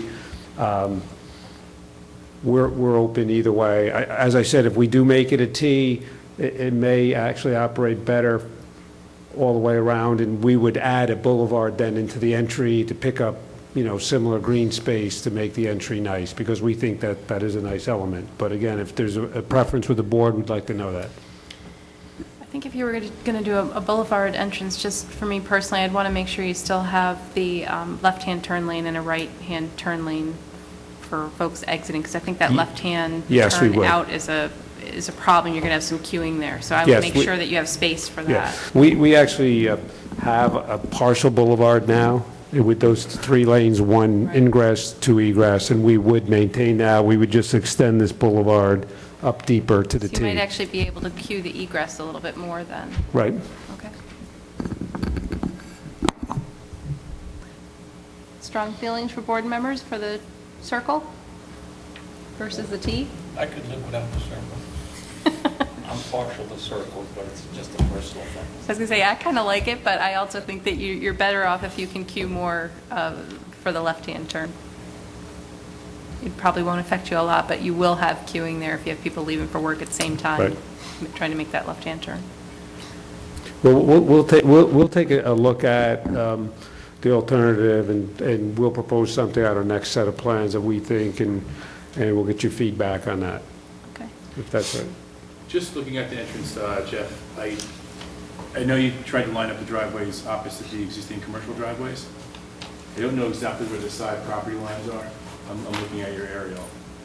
I don't know, even the board can comment if there was, value in that, what you're calling alternate entrance number 2, not on that drawing anymore, but, which is the one to the east, right there, right? Yeah, that one. Yeah. If that could slide a little bit more to the east, you might be able to achieve your site distance, and it still might be opposite to commercial property. I mean, just remembering some of the comments from the previous public hearings, a lot of it was, also just what it was going to look like from the road, and, the entrance, gives a big window into the development. And not necessarily having headlights facing a residential house and things like that. So, right? And you might even almost keep the same format of the development, depending on where it can be located. I mean, first residential driveway is there, somewhere. Yeah, these are the 2 commercial driveways, Right. and then these are common driveways, actually, that they feed multiple dwellings, which sit a ways back. There is a point where when we start coming into the site, we're best off coming from the center or the extremes. If we start coming in between those points, we do start to have problems with layout and units. So we could take a look at that. As Brendan said, our attempt was to get across from the other commercial entrances, but that could impact the layout. We'll take a look at it, though. If I could, maybe, could you lay out the site distance alignment for entrance number 2 out in the field and get a handle on the property line, and we could go out in the field and just see exactly what the disturbance might be? Sure. And then maybe to consider, if that doesn't work, I don't know if there's enough room opposite this entrance to do some landscaping, on the opposite side of the road to try to maybe shield headlights and such. Yeah, as far as laying it out in the field, we could do that. Logistically, for us to lay it out, it's no problem. Then who do we contact to come out and look at? Come out. Brendan and I'll come out. Okay. Yeah, we're not opposed to that. Okay. If we do that too, let's just confirm exactly what the numbers are. I mean, I think we have 445, and I think that's correct, but let's just 100% make sure where the offsets would be from the existing road and everything else, so that we have it correct. Okay. Anything else for engineering or planning that we need to cover at this point? Before you do that layout, you may just want to look at that tweak before you actually do a layout. I mean, Scott and I were kind of talking about it before Brendan brought it up. You know, if you can just shift enough to come away from that turning point at the edge of the property line without impacting those units, it may just make it, you may not, but... Is there an acceptable offset from driveway on the opposing sides of the road, Brendan? Or do they need to be able to be? The preferred practice is to make them opposite. Or farther, or far, like 150, typical number's 150 feet. Is there any wiggle room, or from what you can see there, or? Yeah, I think there is, and I'm not, I understand Jeff's concern with going too far, it kind of might mess up the layout, but it is close. It's just that corner, and it is hard to. When I'm looking at a plan, I think the offsets might be a little far out. I think it only needs to be 10 feet from the right line, but I don't know exactly the scale at all. But Yeah, we'll lay out in the field, we'll talk to these guys about it, and if Yeah, there's a way to absolutely. make it work, we certainly, as I said, we're open to it, so we'll go through that, no problem. Okay. And in general, I didn't have any question or issue with expanding Building 5 as you described. It's going to be an addition off the back for some additional office space and the community space. Anybody have concern? Okay. Okay. Sounds like we might be talking about a little bit more occupancy than we did before with the offices. And just when we get further down the road, just, make sure we account for that in our water calculations. Yep. And will do. parking. And parking. When you have on-site folks. Okay. Will do. Okay, thank you very much. Have a good evening. Thank you for your time. Thanks again for accommodating us. Thank you. Have a good evening. Okay, the next item on our agenda is Prestonwood Plaza on Route 376 for a sketch plan review.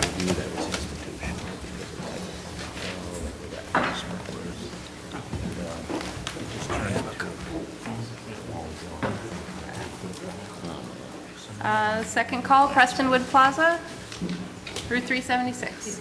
Okay, all right.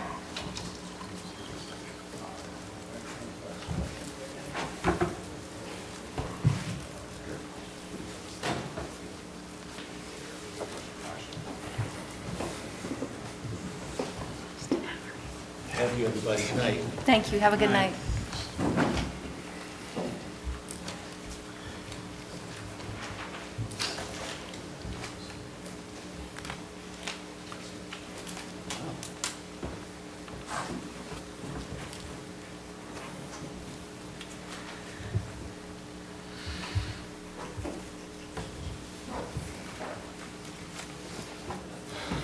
Good evening.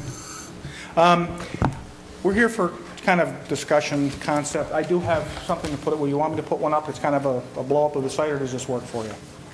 Totally up to guys. you. It's sketch plan, so you don't have to put it up. Okay, if we need it to kind of point out some things, then we'll throw it up, but. Okay. Anyway, Prestonwood Plaza, this project is located at the intersection of Hillside Lake Road and 376. There are a few members of this board that have been around when this got approval back in 2008. Mr. Wahlberg, James Prescott. It's Mr. for now. First time we use shared parking. Yes. Originally, when this came through, my office sits, there's two parcels associated with this piece, okay, to kind of give you a quick overview. I'm going to carry this over if I can. There's basically a parcel that sits right here, which has my office on it currently in a small parking area. And then there is a vacant spot which sits on the corner, basically located right in the middle of the intersection. The proposal was to install, and still is to construct a building, just over 4,000 square foot footprint, two-story, a little less than 4,000 on top. We're talking about 8,000 altogether. So a 4,000 foot footprint, effectively 4,000 on each floor, gives us a total of 8,000 square foot. In this location here, with a new access coming in off of Route 376 to this location, parking, building, and additional parking on the adjacent site. This was kind of a unique thing at the time because what was proposed as part of this is actually shared parking between the two sites based on a number of factors, access, There's an existing DEC wetland in the rear of the site. We have a buffer we need to stay out of. And trying to get everything to fit, it almost made more sense to try and combine them and look at them comprehensively. We have the benefit, too, that we have some common ownership here, so, it kind of works. So part of the previous discussions were, number one, the placement of the new building. We went to the county, and there was a lot of back and forth relative to we put the building in the front and the parking in the back, or the building in the back and the parking in the front. And what's reflected in this plan is effectively what the board at the time felt was the best representation of the site. And if you'll see, and what I'll do is maybe I'll pass it around, kind of shows it better.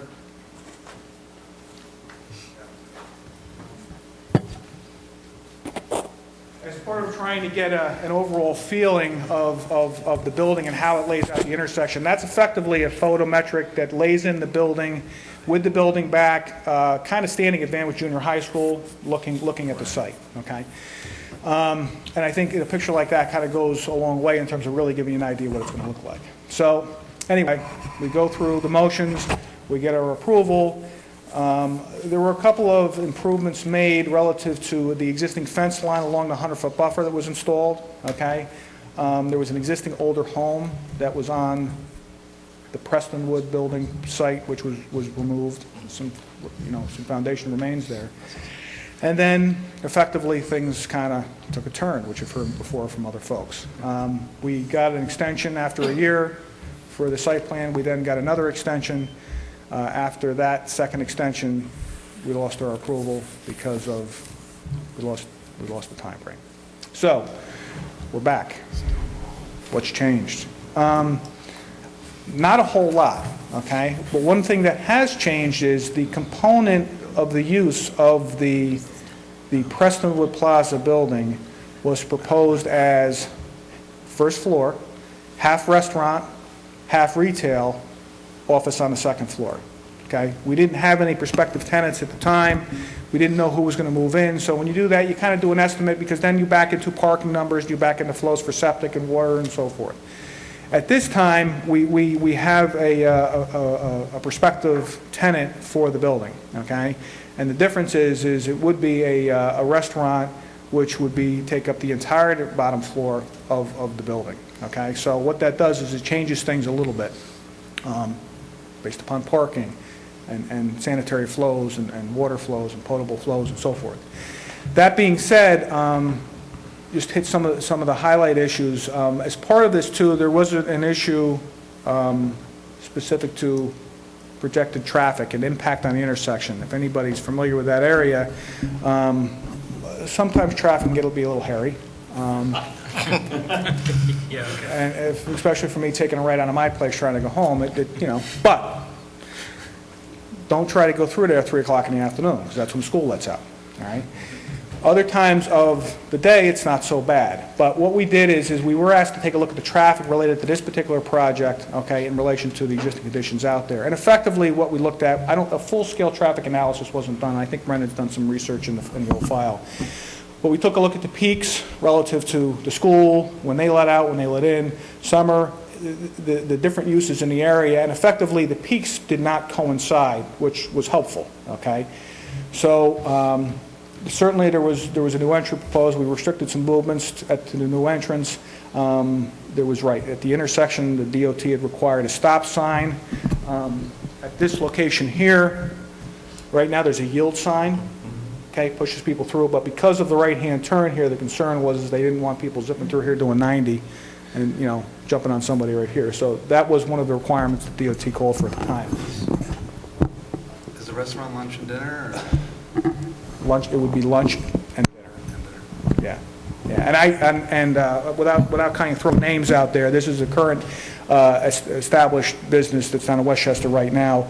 I will tell you, predominantly, it's certainly a dinner crowd. It's let's, for lack of another term, it's kind of a higher end type steakhouse place, okay? If you can think about it like a Ruth Chris, not that that's what it is, but something along that line, just so you get a picture in your mind, okay? That's the kind of establishment that we're talking about. I think one of the benefits here is, again, speaking about the traffic, is that if we have it all restaurant space, okay, that actually, and we do not have any retail space, I don't think that's such a bad thing, because when you're talking about those peaks relative to not only the impact on the intersection and the traffic, those aren't going to come largely at the same times that the peaks come now, okay? And that kind of actually helps it. In addition, it's for the area, it seems to be a reasonable use. So anyway, the other part of this, which we originally proposed, there was a proposed addition to my office at the time. I'm not ready for that. So even though it shows on this plan that we submitted under concept that's on there, at least at this time, we're not proposing that addition. Okay, and I think I covered that in my cover letter. Just that small space behind it, right? Yeah, what happens is there was going to be a bump out in this location here. Okay, we're just going to nice and steady on that for now. Are you going to keep it on the plan as potential future, or are you going to take it off? I'm going to take it off this plan. Yeah, when we make a formal submittal, it'll come off. I knew we were going to get hit with the traffic issue because and potentially we're looking at that a little harder than we have before. Parking, we have some ransom numbers here. Again, also too, because of the peaks of the two businesses, we think we're okay here, but that's the project in a nutshell. Right now, the traffic backs up at about 4:30 or so. What's that? Until about 5:30, and then it's clear again. But it backs up, almost to Clove Branch Road sometimes. But you'll be clear of that for a restaurant business, won't you? That'll be gone by the time you get to Branch, yeah. That's the point. I think we can say adequately that as part of this, we're going to take a look at it and see that. And I think there's been a few projects done along the length of that corridor too that Brendan's probably worked on, so there's some background data there too. So we'll see how that all shakes out, because part of it was maybe prohibiting a left-hand turning movement into my office. There was some talk of that, so these are the things that are going to have to be looked at as we move on with it. But still sharing the parking. Yeah.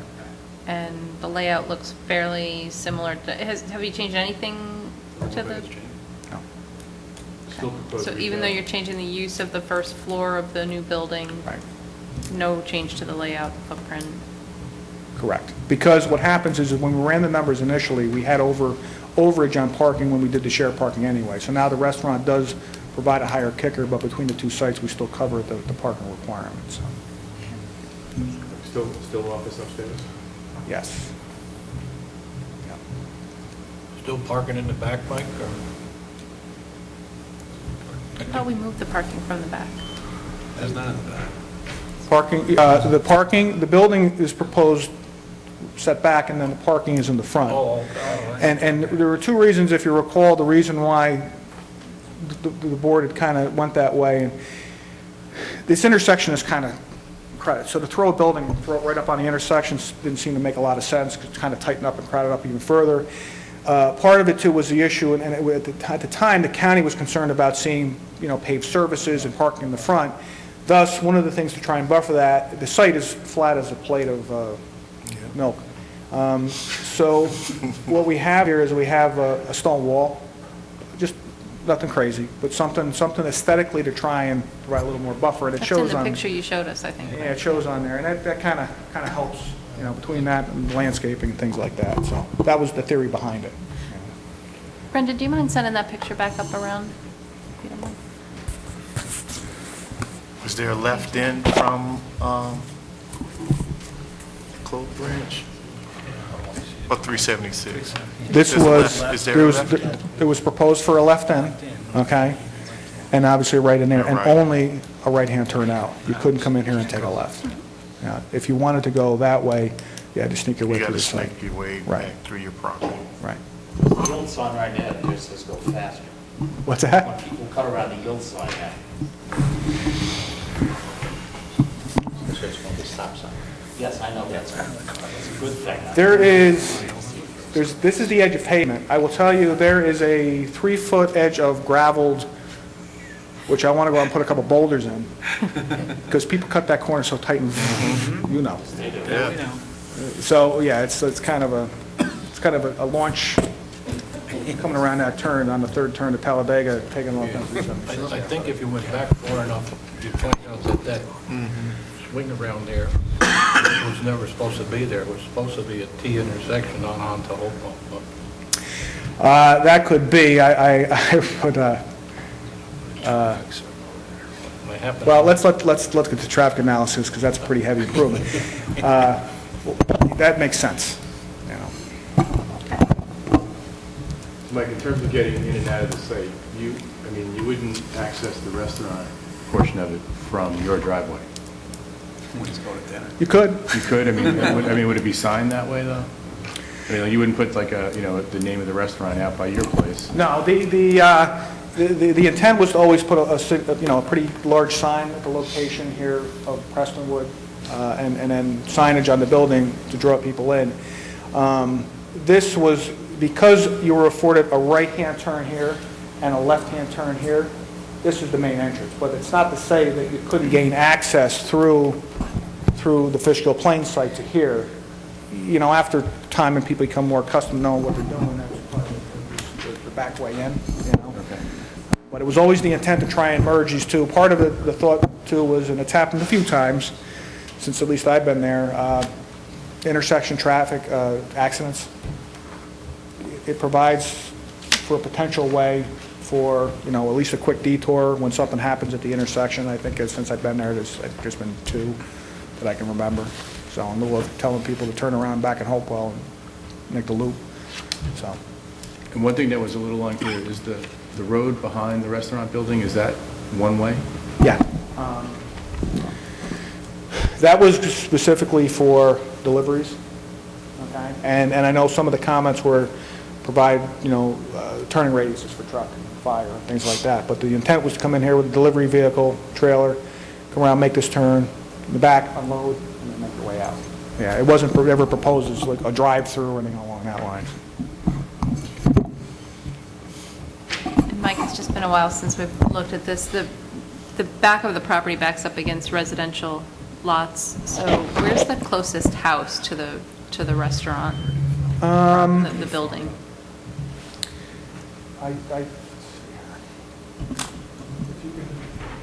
Location map wide here, this is Miller Drive, okay?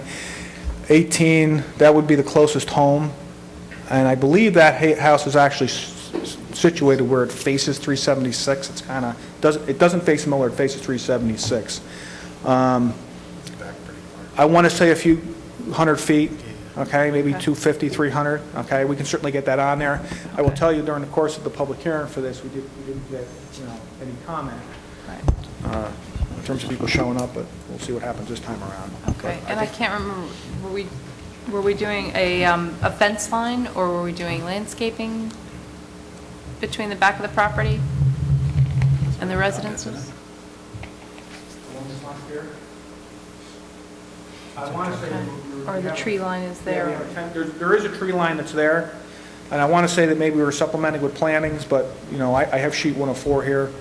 We can, whatever we got to make happen there, happen. Again, I don't think that was a specific request from that person of the public, but whatever we need to do to make that happen. That house is pretty far down, nice.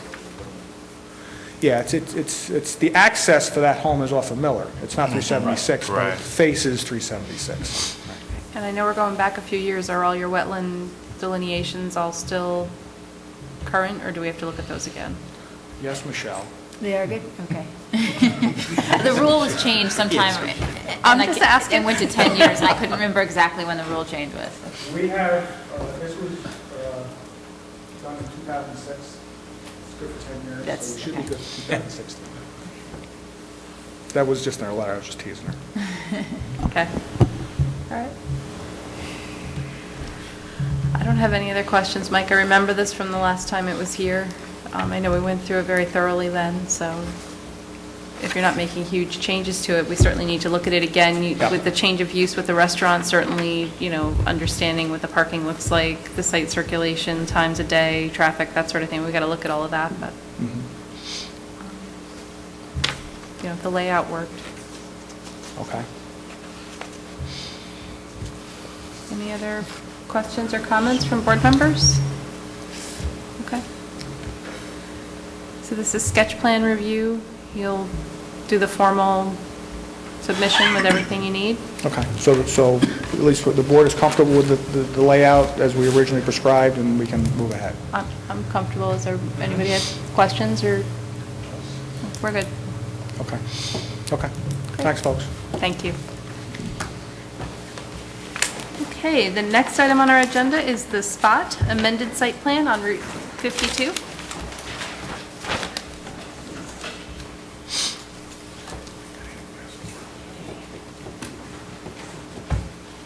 Good evening, board members. Good evening.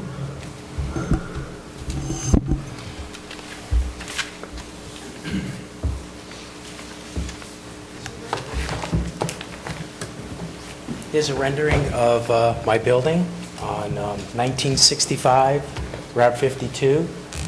My wife and I own the spot. We went to the town about 2 months ago, with the idea that we were going to shut it down because it's underperforming. I spoke with the engineering department and the planning department, and I bounced around some ideas to try to make the location more of a traffic-driven location instead of an impulse location. My research shows that we probably have about 10,500 cars a day that go by the location. As you can see, a few years back in 2011, I worked with the engineering department to clean the building up. And I think I have somewhere in the range of $700,000 into the building and $100,000 in equipment. There's no loan on the building, it's all out-of-pocket money. So I'm trying to salvage the location. So I bounced off a couple of plans with the engineering department, and Pam sat in, gave me a lot of ideas, and we kind of went into the direction of what I had proposed. Does everybody have a copy of that, the paperwork that I sent to the town, by any chance? I'm not sure if we have them up here with us, but we have received them. We've seen them. Yep. Well, basically what I wanted to do is I wanted to somewhat wreck the building and make it into like a hand detailing car wash location. What I was going to do is I was going to put a bay on one side to wash and a bay on the other side to detail. And, and this was before I knew that there was a possibility of a dome going across the street from me. And this was before there was the idea that Orthopedic Associates bought the building next to me. So there are now some promising things happening on that side of town. Except that, we're running a business that we're running below break even, so that's a big problem for me and my wife.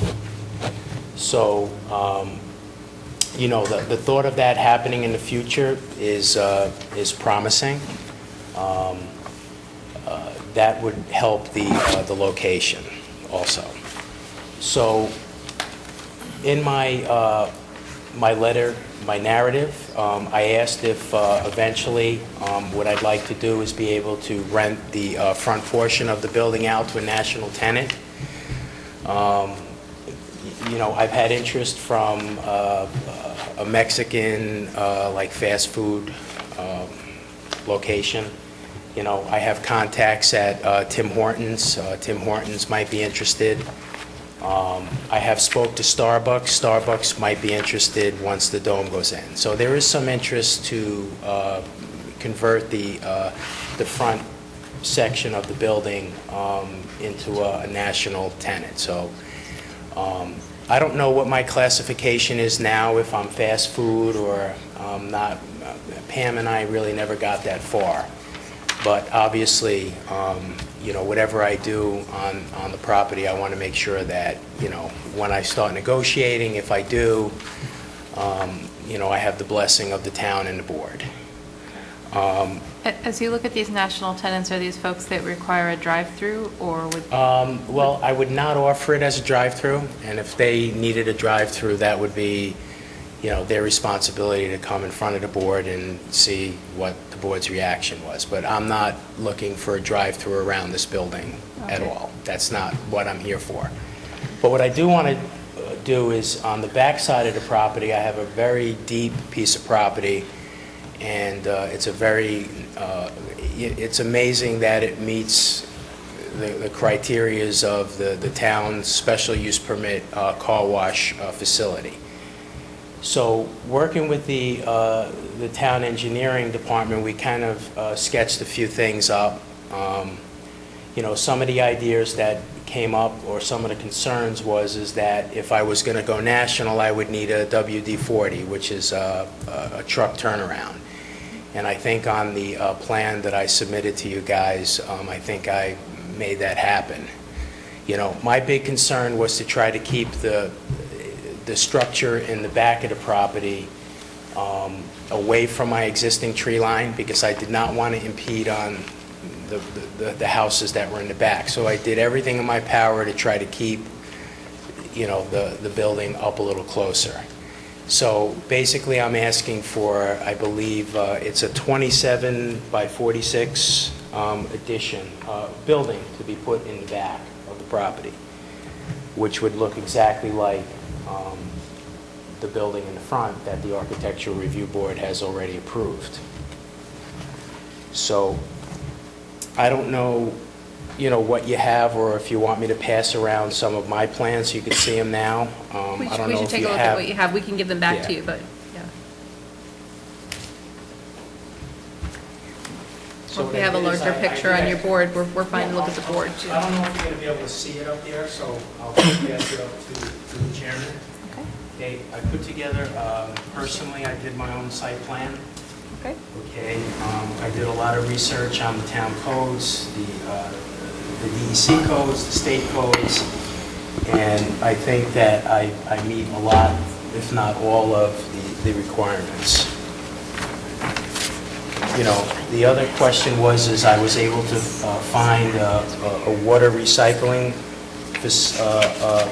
machine. Okay, I would not put any water into the ground. Everything gets recycled and used. So there's no issues about, car wash dumping dirty water into the ground.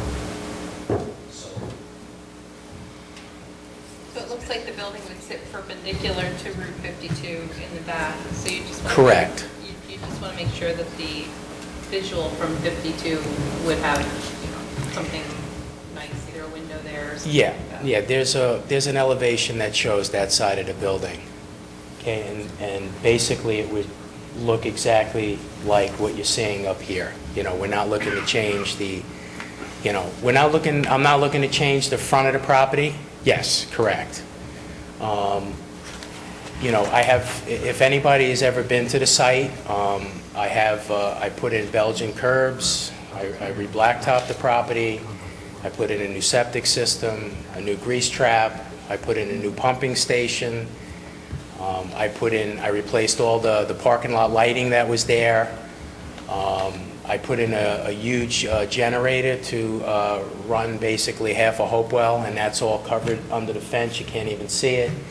So I'm not looking to do anything with the front of the site because I have way too much money in there.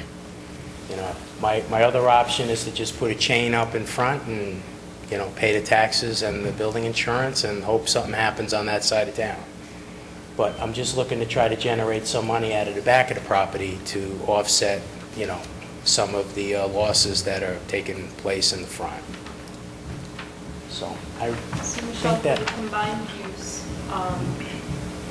is this a permitted use? Did we check that? Do we know, or do we need to check that? A car wash is a permitted use, but it's permitted by special permit only, so they have to meet all the conditions of the special permit. He did include the special permit conditions in the application that he submitted. And essentially, he meets all the conditions. There is one condition, which is 19488E, which says that no washing, vacuuming, steam cleaning, waxing, polishing, or machine drying operation, or no building within which such operations are conducted shall be permitted within 100 feet of residential building. It doesn't say residential lot, it says residential building. So there's no building within 100 feet, but there is a residential lot within 100 feet. And they did also ask that anything, all lot lines abutting residentially zoned property be screened by a solid masonry wall or fence. Obviously, on this sketch plan, he doesn't show the fence, so that would need to be required. But the only, one issue I did note was that the new building proposed doesn't appear to have the setback, the required setback, because they need to have at least 10 feet. It's 10 feet on each side. So they would need he would need a variance for that particular. Well, the reason why I pushed side it that setback. far was in order to get the WD-40 in. You know, that wasn't something that I was planning on doing. But I don't know that you need to get that size vehicle to the rear of your parcel, provided you can get it around this building. Yeah, it won't fit. It won't fit around this building. So one thing, you mentioned Orthopedic Associates, they're looking to develop the lot adjacent to yours. That's what I've been told. The last plan we saw from them had their driveway actually fairly close to your property line. So I don't know if there's any possibility of reaching out to them to see if you could gain that, that tractor trailer exiting, through there with some agreement, because that would, that would enable you to clean up the plan a lot. Well, and I think minimally too, you might want some pedestrian access, easy pedestrian access to the site as well. If not an actual roadway connection.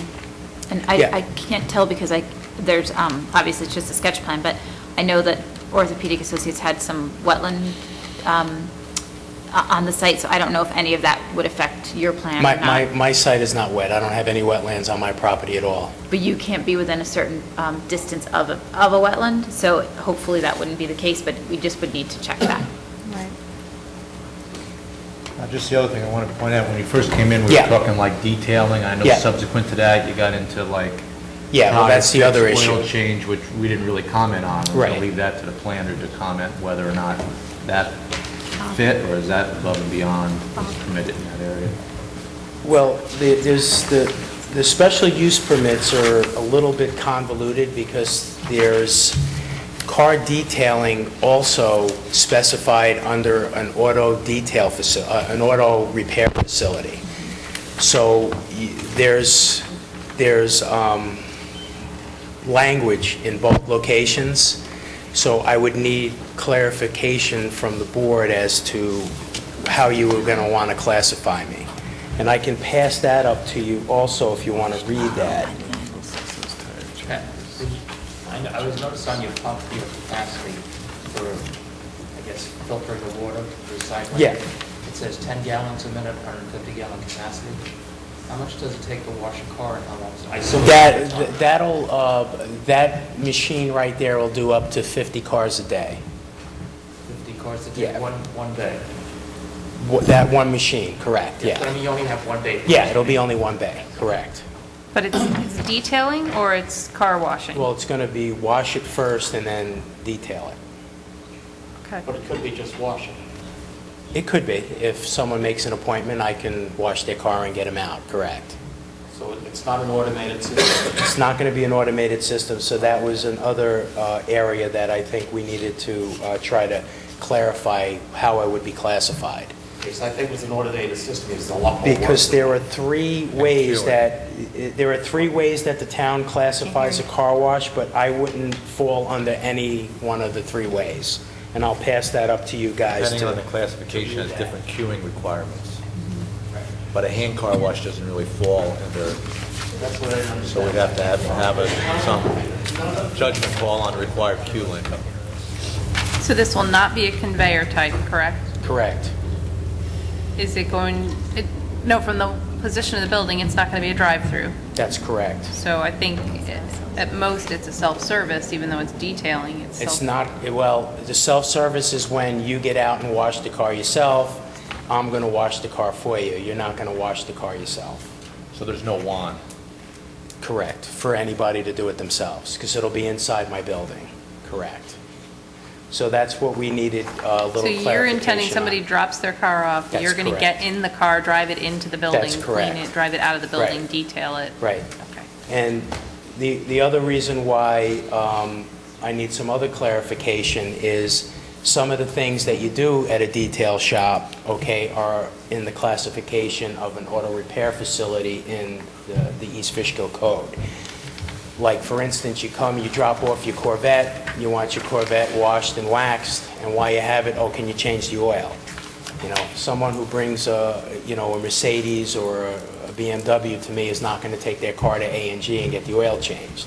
So when you get it detailed, we're looking to do the oil change at the same time. Have you given us the list of items like that you would intend, Yes, services it's in you'd my, intend to offer? My narrative. Okay, so I think, Michelle, we just need to probably match up the narrative list to whatever the most appropriate use is. So allowed in a B1 is an automobile service facility and a car wash, which tend to have the not as heavy types of uses. And then there is, which I believe is the automobile repair facility, which is only allowed in the industrial districts, I believe. So we'd have to just check the definition for automobile service facility. He is beyond the definition of a car wash for the special permit. Agreed. So we'd have to just make sure that the auto service facility includes detailing, and I can't remember off the top of my head if it does. Okay. But when I hear oil changes and thank things you. like that, I mean, we need to look for, how we're going to handle the materials coming out of the car and all of that. Yeah, okay, so the service facility does say vehicle cleaning and detailing. And so does And that is a permitted, it's permitted again by special permit in the B1. But it's not permitted on Route 52. It's only permitted on 82 north of Beekman Road. So that, I don't understand that piece. That's probably a condition of the special permit. For service, but not For the service. Right. But for this, well, But what we're saying is the detailing is part of the automobile service. right, so the detailing, it The becomes. detail can be standalone. Right, but it's also part of the car wash. No. I don't want to confuse what we're saying here. I want to be very clear about what we're saying. So Scott, I think what Michelle just read is saying that automobile detailing is considered this automobile service. Right. That is what it falls It's under. as a defined under an classification. automobile service facility, which is allowed by special permit in a B1, but the special permit requires that it not be located on Route 52. So that's the definition right now. Okay. But it's also permitted under the car wash special use permit, and I'll show her that page But you next. don't meet It's in both you don't meet places. car wash. That's the problem. You don't meet the definition of a car wash with the business that you're describing. So you can't, Because of the oil changes. Because of the detailing. No, because of the because detailing and the oil changes, yes, that's correct. So let them put in a full-blown car wash, or we won't let them do detailing. Well, that's the thing, I mean, That's a little yeah. ridiculous. I think you can wash a car. Yeah. Maybe they don't specify by hand, but I think the intent is to be able to wash a car.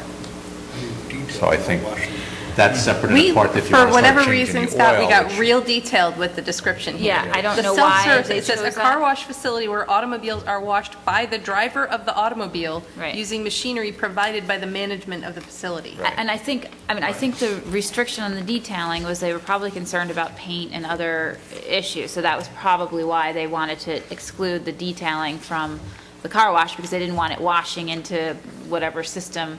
And obviously now they have better systems for Recapture collecting systems and things like that, water, right. but probably when this was written, they did not. Well, while we're on that note, I'll pull out the full description of the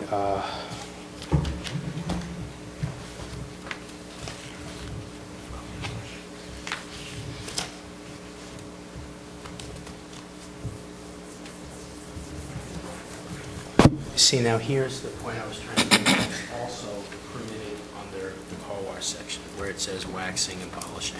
Yeah, but it is a detailing, which is, it's just semantics. It's That's why I'm- essentially semantics. Yeah, when you get into the car wash, it says all vehicle Clarify it. access, Right, all but- washing but I machine think the drawing out point- shall be conducted in a completely enclosed building. So he's meeting that. I think the point is, though, what we're hearing is a description of services does not fall under car wash. Right. So we can either modify the description of services, which you could certainly do, and meet the definition of car wash, and possibly minor detailing or something like that, we could define that through the special permit, but oil changes and things like that, it sounds like may not be permitted through this type of business. Section about the 3 types of car washes that you have? Is It's that right- under it's right here. 19488? It's under J. It's 194-3. But that pertains to J, which is That's just parking. It just pertains to parking. That's just parking. Yeah, it just pertains to the parking and the queuing of the Right. vehicles. It doesn't talk about the use. So can we? I mean, what's happened here is this is classic. This is an old car wash. Here's what I want to do. Here's what I want to do, because we could talk about this for a very long time. Yeah, We yeah. should take this offline. Let our professionals have a discussion about Okay, this that's and fine. figure out what your next step Right, is yeah, as I far was- as the use of the building. We understand what you're describing to us. We understand what you're asking for, and I Sure. think Michelle's brought up a couple of really good points with regard to making sure you're far enough back. You may have wetland setbacks you have to deal with. So even though you don't have wetlands on your property, you need to make sure you're outside of the setbacks for the Okay. wetlands that are off your property. And we need to figure out what's permitted here. Okay, that sounds good. Because going through the code and tracing through, you've got that experience now. It sounds Yeah, like you've no, looked at it it's- yourself. I think it's better It's if been a we- long haul there through the Yeah. through the code. One thing that, when you use the word car wash, a totally different image comes to my mind. And I think the code was written around that image. Well, what we're talking about really is bringing a car in, cleaning it, minor I want maintenance. to. Correct. Yeah, I That's just, it, let and get us it go out. back and Okay, I let's just- allow folks I to go back and just figure looked out at what's permitted. Someone ought to say that. I think there's a way to figure it out. I'd rather us do that. I think what's happened is what's associated with car washes now, customarily associated with car washes, has changed. You typically go into a car wash place now, there's also oil changes and other things that go on. That's the issue, and that wasn't in the past. Okay. Oh, yeah, can we? That goes with that. So Michelle, can you, and Scott, I guess let's just make sure we put our heads together, figure out what's permitted here, and then this is a sketch plan review, so at the point where you're ready to move forward with an application, or if you want to come back in front of us and have another discussion in the Well, sketch maybe I plan should review, come back that's fine. after we do a little more homework That's on fine. it, because, I don't want to go down the road of spending a lot of money if it's not going to be feasible. Okay. And that's why I did all of this homework myself, so that I didn't have to, pay a professional at this point. No, that's perfectly fine. We just want to make sure that we can not send you down a road that has you asking for something that's not I appreciate that. permitted. That's why I'm here. Yeah, okay. I also think that we should, I don't know what the right word is, but we have a gentleman who's trying to make a go of the business, trying to add something on rather than putting a gate across the front. Yeah, well, trust me. So I- It's a little embarrassing to stand up No, here it's- and tell you that I'm struggling, No, but I think it's the right thing to do. I have here. You're being totally honest. that's Two. all. Figure out a way to make it work. Well, just while you're here, if you don't mind. Sure. The oil changes, how do you intend to deal with the oil, with the waste oil? Yeah, that, I haven't really done my homework on that, but I can. I'll get you some answers the next time I come back. just so we know it's not... Absolutely, yeah. No, Basically, any material like that might be either considered a hazardous material or Yeah, material no, that you can't put down into, absolutely. we need to understand how you're going to handle it. What you'll store on site and what you'll do with the waste that comes from it. So both the Yes. clean product and the used Yeah, product. Yeah, that's fair. Okay. Great. Thank you very much. Thank you. bet. You have a drawing too up on the board, just so you don't know. Okay, the next item on our agenda is the Hopewell Animal Hospital amended site plan on Route 52.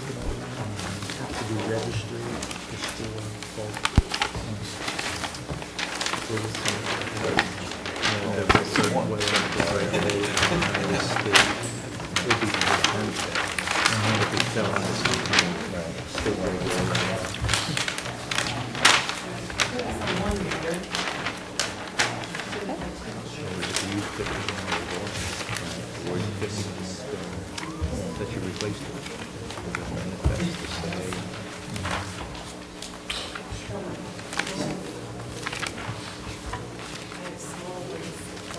That's fine, that's great, we'll pass them down. Yeah. There's one that's a little up and one that's sort of farther away. Okay. I'll share. Keep one of each and pass the rest of them down.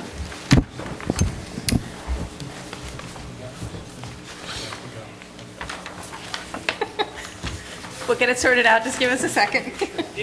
It's a quiz. Okay. Hi, my name is Margaret McManus. I work for the Chase and Companies. We represent Hopewell Animal Hospital, who it's owned and operated by Dr. Jerry Scheck and Dr. Ken Buchanan.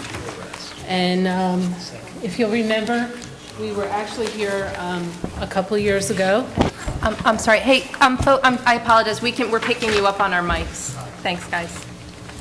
We were here a couple of years ago at a sketch plan, and we've made some changes to that plan, never moved forward with the final application. And if you'll remember, we, at that time, were going to replace the existing building in its place with a new updated building.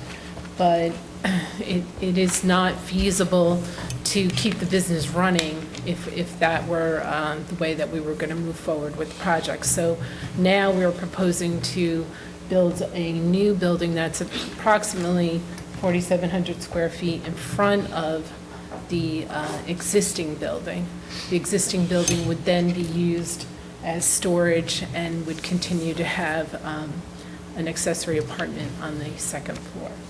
Okay.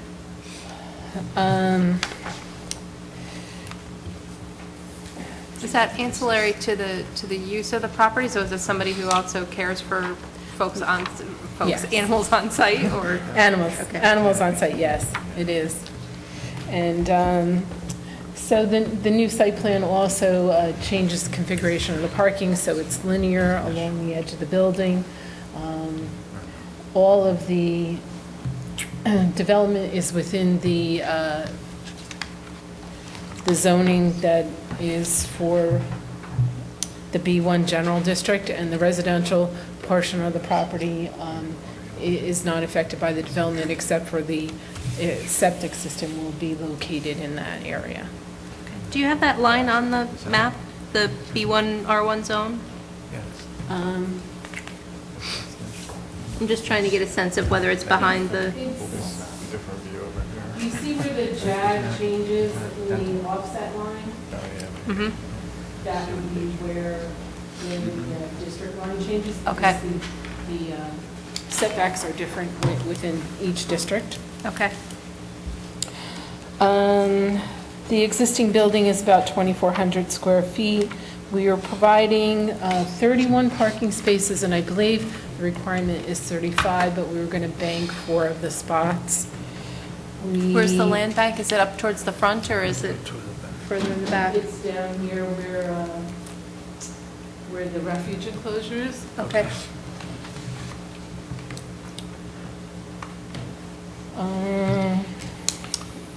I was in receipt of the comment letter from Morris Associates. We agree with, all of the comments. And obviously, more details need to be worked out before we can move forward. We do have the current floodplain from 2012 now delineated. It didn't show up on this plan, but we will, of course, put that in the new plan. Your handicap parking looks like it's closer to the existing building. Would you plan to move that down to the new building, or closer to the entrance of the new building? Well... Or am I missing something? Okay. Where is the entrance of the building? The topography is such that the property goes up, and this new building needs to be set 2 feet above the new floodplain elevation. Okay. So it raises this higher.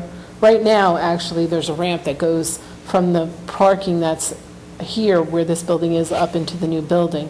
But in order to catch grade and be able to get back into this building, the handicap parking is back here, but the ramp will come up to here. So it works out better that the parking is farther away because the building is higher. So there's a couple of steps that come in this way, but a ramp that can go around.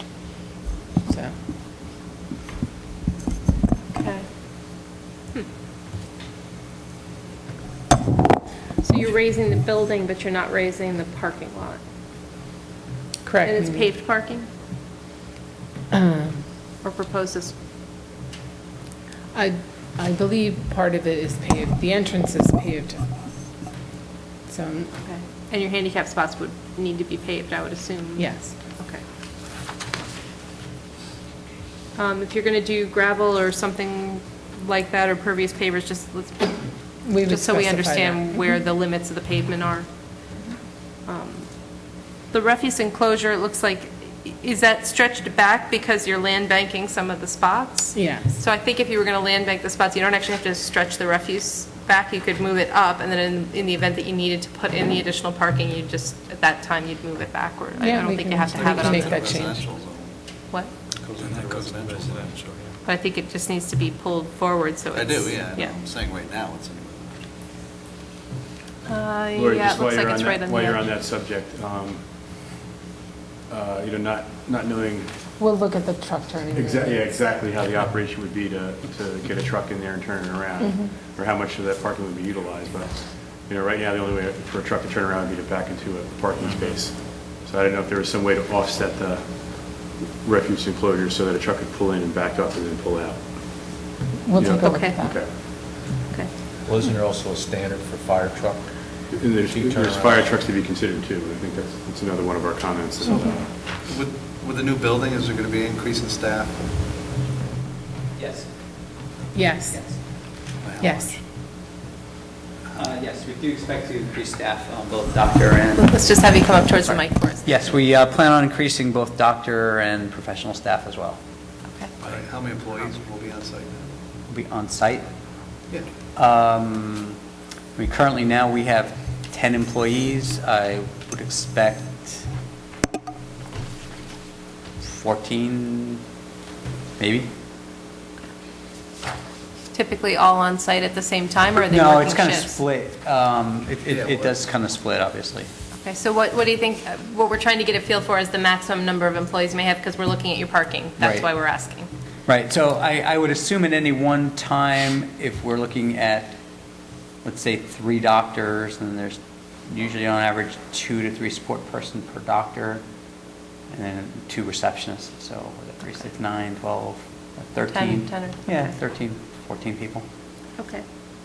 And then how many patients at any one given time? Usually, Well, let's say I would hours. say there'll be, the plan calls for 5 exam rooms. So if you have 5 exam rooms and then But 5 if you only folks have waiting for the if you exam have 3 room. doctors, theoretically, it should be just a flow through. Okay. So I would assume no more than, 3 to 5 clients at a time, maybe. And then 3 to 5 waiting? 3 to 5 waiting, so you have... No, I would think that's with That's with waiting? I would assume. I mean, we don't, Right now you have 2 examining rooms. Correct. And there's normally 1 or 2 people waiting out front. yeah, on average. Yeah. Sorry, I've been there. Yeah, exactly. So if you figure. I'm sorry? I'm sorry. Okay, I thought I'd add that into Yeah, it. thanks. There's no large waiting list. Right, no, it's not like. Well, part of this is, we want you to have enough parking, but we don't want you to have a massive asphalt that's never being used either. So we have the ability to land bank parking if that's appropriate. So we want to make sure that you have enough, but not that you have so much that... We'll do a thorough examination of that, Okay. and maybe can cut back if necessary. Okay. And you said the rear building now will be used, I understand there's an apartment, but will be used strictly for storage from a business perspective? Or Right now, if it's not strictly going to be storage, it's going to be vendor related in some way, shape, or form. So either. So would that be like an additional examining room where you have more patients coming in? Perhaps, or maybe a physical therapy thing. I don't expect anything more patients, it'd be more overflow if there's equipment that we can't facilitate in the building that we're building. Okay. Okay. So just let's make sure we understand that as well, so that, again, from a parking perspective, we don't want to have more than we need, but we also don't want to cut you short either. Yeah. Okay.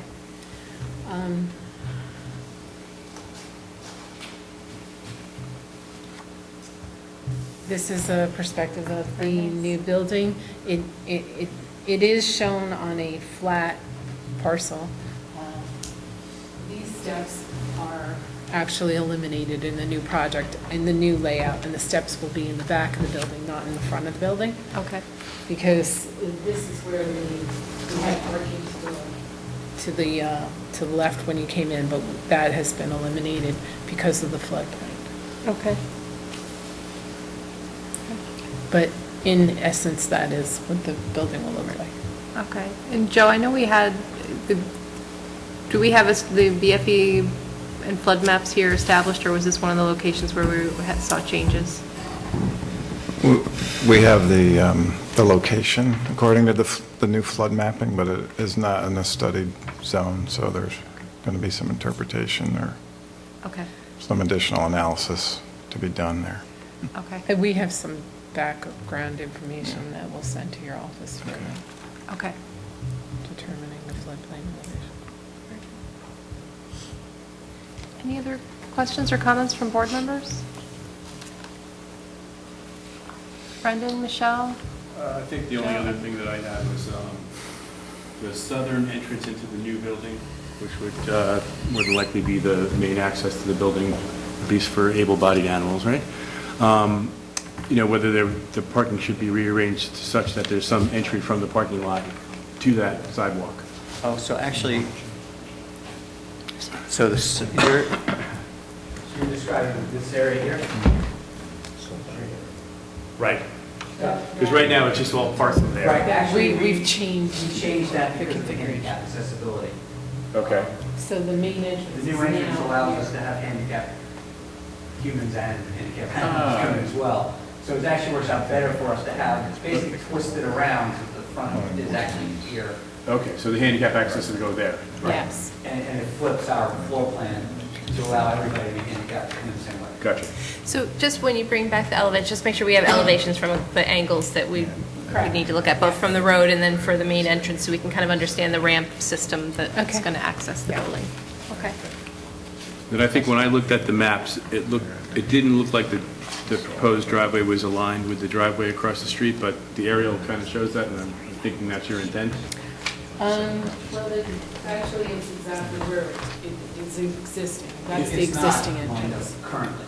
Yeah, I mean, that's just one thing we would, maybe look to try to get. I mean, if there's some flexibility there, you're gonna have to pursue a highway work permit from the DOT. I think that's one of the things they would even look for, that you align that driveway with the driveway across the street. So when you had people pulling out at the same time, they were opposite each other and not offset a little bit, so no one makes a mistake. So it's not, I don't think it's a big adjustment on your plan from the way I saw the curb cuts on your plan. It takes away a little bit of atmosphere. Right. Right, so just shift it. Yeah. I think that's doable, though. Okay. That's all I had, Lori. Thank you. Michelle, anything else to go over? I mean, I went back and looked at their original submittal, and they did a nice job of incorporating the planning board's original comments into the new plan. I know there's a couple changes, but essentially, the biggest comment I had was just whether or not they could get rid of some of the parking, how much they really need, and that once you have this information, a formal lighting plan and a formal landscape plan with your, and I know that's just sketch right now. And then, just because we have to dot the I and cross this T, you should contact New York State Heritage DC for the Indiana bat letter that we're looking for. We know it's coming. I'll find out if we've sent out the EPR letter, but okay, great. We will. Because I think we're maybe having some additional bat species listed as well, so we don't, and we have no idea what's coming down the line on that, so. Okay. We just have to address it. Sure. Joe, anything with? Yeah, Lori, we do have some comments about the water supply, checking with the health department. This is an expansion of their use, and depending on, there might be meeting a threshold or getting close to it to be considered a public water supply, so there may be some additional criteria that they'd have to go through with the health department. We do already have a treatment system Okay. because of the salt. Right, yeah, we mentioned that they're close to the salt plume out there with DOT. So there's an existing treatment system in the basement of the existing building, but that will be... But that's for the salt. Yeah. You're not considered a public water supply, are you? I don't think he's considered a public water supply, but it's an extensive system. Right, but you need to check that to make sure whether it overlaps or it's something, a different requirement. I'll check with the health department on that. Yeah, right. Okay. Other than that, we had a comment about the area of disturbance. It seems like they're trying to fall under the 1 acre so they don't need a SWIP, and they're showing some storm drainage features. We're just requesting some more detail on what's, what feature that is and how it's going to Sure. perform. And we talk a little bit about the phasing, and I know they're sensitive to keeping the existing operation up and running while they're doing this work, so. We'll have a just had phasing few plan and comments we'll on that, show yeah. more detail on the access gate. Okay. That's it. Okay, great. Any other questions or comments from board members? So your layout's very similar to, well, I guess you moved the position of the building, but I think it's a similar request to what we saw last time, so I'm pretty comfortable with it. If you move forward, you can move you into discussion the next time you come in, as long as you have a couple of these questions Yep. worked we'll out. have Water supply is probably a big one if you're in that contamination plume, so unfortunately. So we will, I think we have good direction and we can move forward with the complete application. Great. All right, thank you very much. Thank you. Okay, the next item on our agenda is a discussion for the Hopewell Rail Depot proposed renovation. And what we have in our packets is a brief resolution of no jurisdiction, and I know Mike wasn't able to be at the meeting tonight, but he's been involved with this, this work. Down by Daddy-O's, there's an entrance to the rail trail, and they've renovated the depot building about maybe 200 feet back from the rail trail, getting on by Daddy-O's, and across the rail trail from that, there's a proposal to build a signal tower that will look like the original signal tower for that depot. They're proposing to install 2 restrooms, so the rail trail actually would have restroom facilities. And they're working with the Department of Health, and it's on Dutchess County land, and it's a not-for-profit group that is proposing to do this work on the Dutchess County land. So the Health Department has asked for the Planning Board to confirm that we're comfortable that they can move forward on a building on the county land without our jurisdiction or our need to review the plans. And I think, Scott, we've had the town is very comfortable with what we're doing and what we're putting together. Yes, we've helped prepare the site plan, and that's moving forward. So, does anybody have questions about that or concerns about a no jurisdiction? Okay, so does someone want to offer the resolution that we have in our packet tonight? Anyone? I guess John? I got to read All it, right. huh? Oh, boy. You're up. Thank I'll you. try to be quick. I'll try to be quick. In 2 places it refers to as country land instead of county land, so be careful. Be careful of that. You see All right, if, so you we're see going if to try I'm to trip awake. you up a little, John. Good luck. Okay. Resolution of no jurisdiction, whereas the Hopewell Railroad Depot is a beautifully restored historical facility located adjacent to the rail trail, and whereas the depot, not-for-profit, has undertaken to construct a signal tower on county property, I got caught, adjoining the rail trail opposite the Home Depot, I was going to say too. And whereas the said signal tower will contain public restrooms, and whereas since these activities are on county property, they are not subject to review by this board. Now therefore be it resolved that the planning board has no jurisdiction nor approval authority over the signal tower / public restrooms to be constructed on Dutchess County property adjacent to the rail trail in the town of East Fishkill, dated May 6, 2014. East Fishkill, New York. Okay, and do I have a second for the resolution? Second. Second by Bob, and votes as follows. John? Oh, he's not. Oh, I'm sorry. Yeah, I would say. Forgive Which one me. do you want to talk about? We'll start. Jason? Aye. Aye. Russ? Aye. Craig? Aye.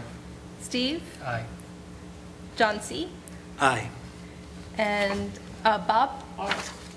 Aye. And myself, aye. The motion carries. Always casual. Beautiful. Thank you very much, guys. All right, and the last item on our agenda tonight is the John Jay Gas Station on Route 52 in Lake Drive.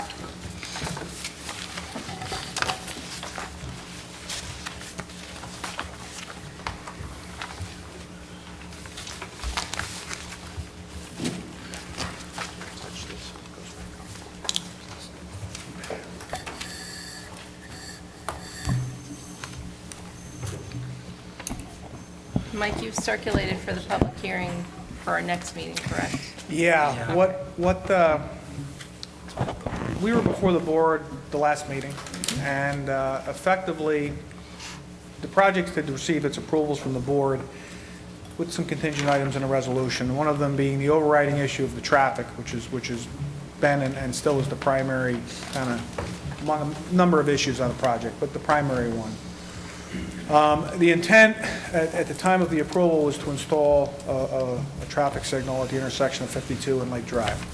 Okay, some analysis done, and the thought was, I think, to be able to convince, for lack of another term, DOT that a signal would be the right thing for this intersection. They did come back initially and indicate that we did not meet the warrants based upon the analysis that was done for the proposal. The way it was left, and I'm going to push this over to Brent one time because he was involved in the meeting and so forth. I wasn't there, so I'm just kind of paraphrase here, is we kind of left it a little open-ended at the last meeting to say, hey, listen, let's get a meeting together with the town consultants, with them. Let's really state our position, and let's see if we can really kind of head this home. Our client, as you know, has always been ever ready, willing, and able to do whatever needs to be done in order to try and move this project where it needs to be. The long and short of it is, it seems coming out of that meeting that, as my understanding is that DOT is still not interested in providing a light at this intersection. So that puts us in a little quandary. It was very clear within the resolution of approval that if a light wasn't installed at this intersection, that was going to basically result in a substantial change to the project. And in that manner, and we had asked the board that night if the DOT did come back with that position, we asked, in order to keep things moving along, we needed to go ahead and re-advertise for a public hearing on this to let the public know what's going on. Okay? The town has been clear on wanting to push a light. My client's been clear about being able to expend the funds to install the light. The DOT has stated their position. It's been very clear. It is what it is. So what we've done, we are scheduled for a public hearing. All the notices have gone out, and officially in 2 weeks we'll be back here for another public hearing on this project. It was suggested to come back, and I know Brian Stokoza from my office and Brendan have kind of had some back and forth relative to maybe some tweaking and some other alternatives and so forth, and really that's why we're here tonight, to kind of give an update relative to, again, the DOT traffic light issue, and to kind of propose maybe a couple of tweaks that may result in a little bit of a help relative to the traffic related issue out here. So I guess I'm just going to introduce the two scenarios, Brendan, and then you can kind of take over if that's okay. That's fine. This is effectively, from a layout perspective, what you've seen all along, okay, with a few small changes. Initially, we were proposing 4 pumps. This shows 3. Okay, and it's really not the pumps that are largely the driving force relative to traffic related to the project, but it does help slightly.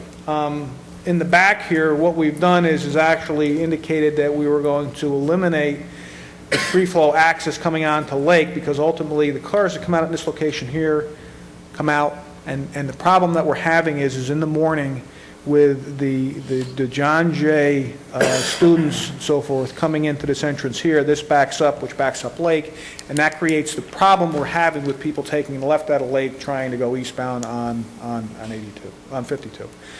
So the thought was to restrict this to emergency situations and delivery vehicles only, and we kind of have some ability to with the delivery vehicles, we can do those on our time, during the night, things off-peak hours, things like that. So in addition, there was not going to be any access directly from the front area onto Lake Drive as to not contribute more traffic back up on Lake Road. It was only an in, probably a fairly, not much, I don't see much being used there from an So intersection now the there. entrances of the site are going to be competing with Lake Drive.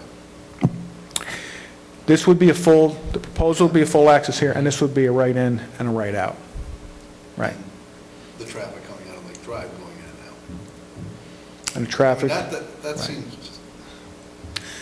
seems like it's worse. Well, I'm going to let, Getting the traffic out onto Lake Drive. I'm going to let Brendan No? speak to that, because he actually is taking a look at some of these numbers, and we can do some comparisons. Mike, wasn't the question, no light, no drive-through?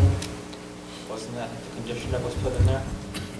No light, in the resolution of No light, approval? no drive-through. No, the resolution required a light. There wasn't a Yes. contingency plan in the resolution. That's Yes. why they're back in front of us right now. That's why Correct, we're but I going think back. The contingency was no light. No, there's no contingency. The resolution required a light. Yes. They can't get a light, so they're back They in said front they of would us. They come have back. to propose what the alternatives are, so the board makes a decision at this point. There was no contingency originally, because we required the light. Right. So that's effectively, and hopefully hit most of the high points on that one. Again, not much of a change to what you saw before. Now, there's another option here. Is it the preferable one? Not particularly. But right now, we call this the as of right. Effectively, now we've got a very small convenience store, okay? So the idea would be to slightly enlarge the existing store where it is, okay? Reconfigure the pumps there. Now we have pumps that are very tight and focused in this one corner here. Basically extend those out, provide a new canopy and so forth, and then reactivate the car wash, okay? Car wash. As of right, Jason. Car wash. Now, with that, we've kind of shown flow patterns and things like that. And again, not wholly optimal, all right, because now what we're doing is we're dealing with a situation that currently exists, okay? So we're trying to make it work. And that site, the way it exists now, probably wasn't optimal when it was constructed, okay? So certainly, probably all things considered, at the end of the day, the least of palatable of all options. But, we're at a point now where effectively the site is sat so long. With this particular scenario, we don't have any issues related to modifying, Lake Road. I don't believe there's any potential large modifications to the traffic, but again, I'm going to let Brendan handle that. So, at least in a short time since we've had that meeting, these are some of the things that we've put together in terms of alternatives that we want to kind of just peruse with the board, so that, when we get back here in another 2 weeks, we can So, get a better idea. The as of right allows you to go in and out of Lake Drive. What's that? The as of right allows you to go in and out of Lake Drive. The as of right actually has 4 access points. Full access points. Right, two full access points on 52 and 2 full access points on Lake Drive. Right. Unrestricted. So that's my quickie, so. I guess just to start off, I guess where Mike left off, so, that's the scenario. We did run the traffic for the as-of-right one. The traffic projected volumes are definitely, somewhat reduced from the proposal of a convenience store, a newer, bigger convenience store in the drive-through. Some of the car wash use has, most of those cars are generated in the PM peak, not in the AM peak. So we did our best estimation of how the traffic would exit that site. It doesn't really change the existing, the level of service that's currently being experienced out there now is pretty much what you'd have with that as of right scenario. It'll change slightly. In terms of being level of service, I don't think anything fails. I think the worst level of service is that AM, the AM left out of Lake Drive. That's existing at a D. With this as of right scenario, it would still be a D, a little bit of a worse D, but still a D. The rest of the movements, the left off of 52 into the site operates a very good level of service at A. The other existing driveway coming out of the facility on 52 would have a C, a level of service of C. So pretty much the existing scenario stays pretty much the same. Mike, can you switch that up to the other one? So before you do that, I'm sorry, the car wash itself, is that an expansion of the car wash, or does it currently have 4 bays? There's 3 bays. 3 bays. With one mechanical storage. Oh, okay, all right. Yeah, it's not operational, which, it has mechanical storage, and that's what we're. Okay, and so cars are entering from the rear of the property and exiting through the front of the property? And that's how it works today, or what worked originally? Well, in terms of I think originally it came into the front. That's why I'm asking, right. But with that particular scenario. You can't queue. Now you're right back to taking things and dumping around the lake. So into the lake and pushing this way, we have much more large queuing area on the backside, which is a better scenario. So not totally enthused about changing all the guts of the building, maybe go the opposite direction, but it's a better layout. So for better control. Okay. Would this be a self-service type or? Yes, right? Self-service? One automatic. One automatic?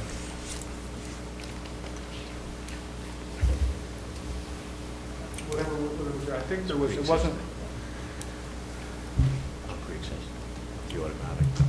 Yeah, I think there was one automatic that was there, so. You think so? Oh. I believe so. Okay. Now, with that scenario, whether there's any changes in the DOT highway boundary, we'd have to see that there is or is not. We'd still have to go, if there is any proposed modifications in the DOT highway boundary that need to get a highway work permit, then the DOT would have a shot at reviewing that and putting their, their thoughts there too. The other scenario, Jason, trying to respond to your comment. I mean, looking at the traffic from a theoretical perspective, we did break it out and we let 10% of the traffic go out of that back entrance, being trucks, any cars that would escape the drive-through. I think there's 3 parking spaces in the back, which would be employees. They're going to end up using that access. But only 10% of the site-generated traffic we estimated would be using the rear access onto Lake. The other access, as Mike explained, is only ingress, no egress. Right turns in and out on the one closest to Lake Drive, and then the other one being a full access. The distance between Lake Drive and the easterly-most access is about 150 feet, which is, probably what you're looking for driveway spacing. But there is the one in between. When Brian and I looked at that, it just doesn't. It wouldn't make sense to eliminate that just because of the, with the drive-through scenario. You'd want to be able to get that traffic to move out.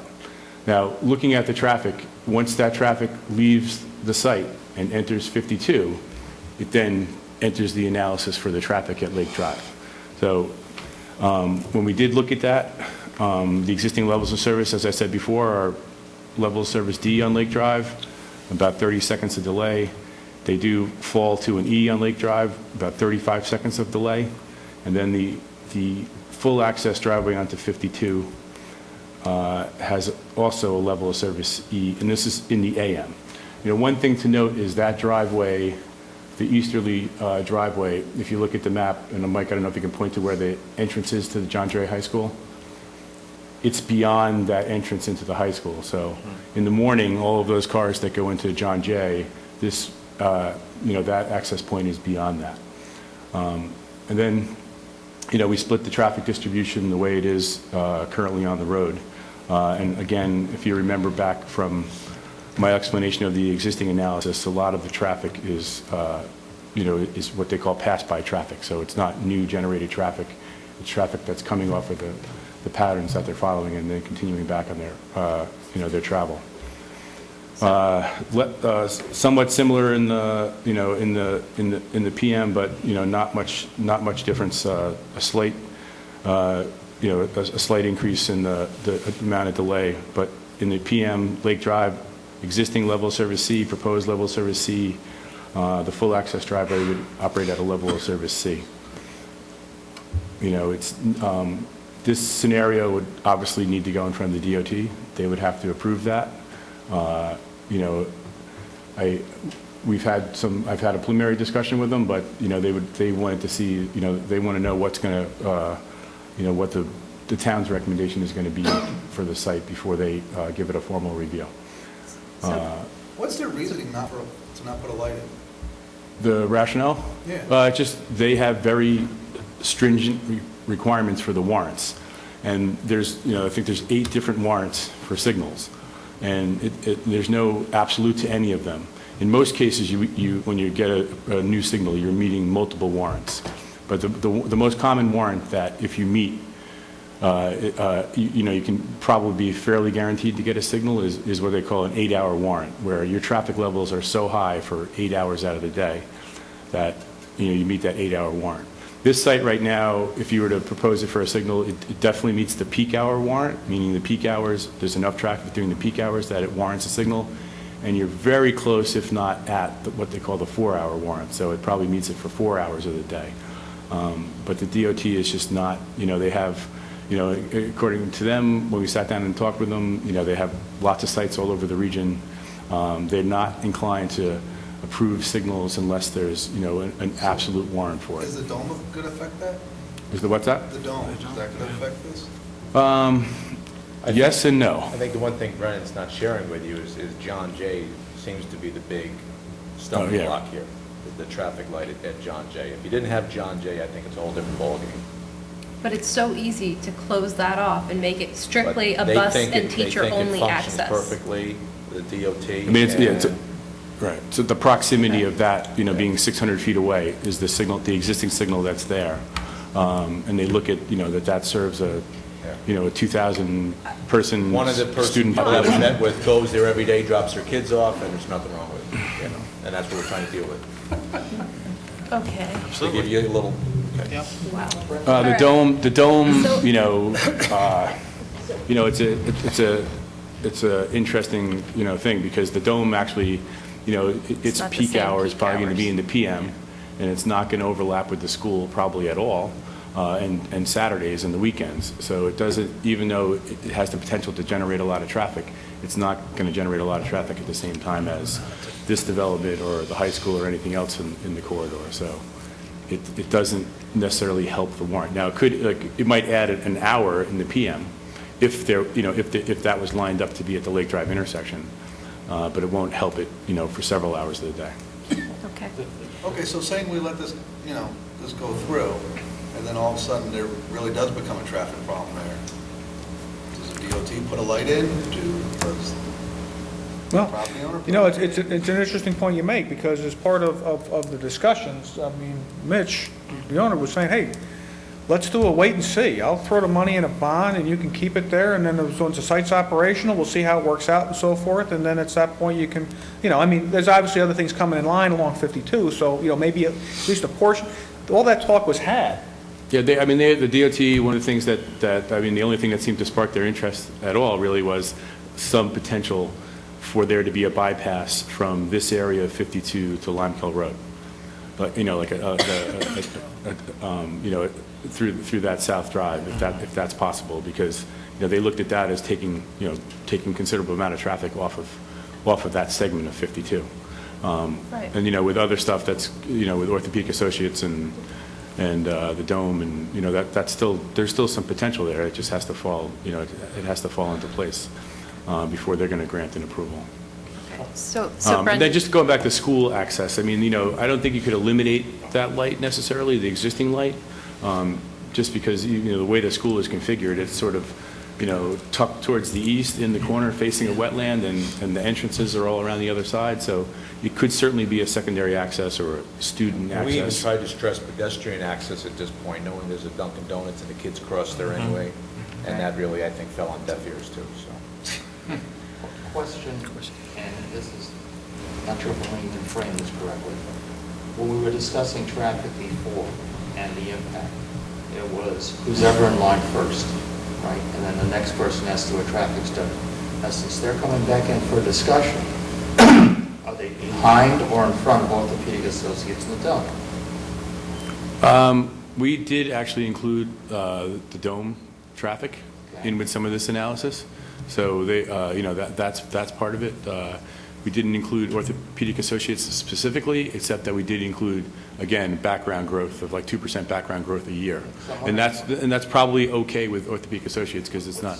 Stony Ridge in the corner, the Orthopedic Associates, the dome, it still doesn't, if all that traffic's taken in first, it still doesn't give DOT enough to justify the light. Well, one of the things that you have to realize is it's not, once you get to a certain level of traffic on 52, it's not, you can increase that traffic, like right now I believe there's probably 600 to 800 cars in both directions in the peak hours on 52.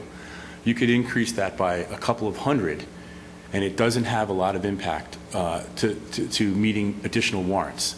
Yes, it'll affect the level of service. It'll affect the delay of the people coming out. It'll affect the people in the town, but It won't affect the warrants. I mean, the only way that you're going to affect the warrant is if you put more traffic on Lake Drive. You see what I'm saying? You have to put more traffic on Lake Drive before you can actually increase, the delay and everything else to increase, to give yourself another warrant to the DOT. It's Lake Drive.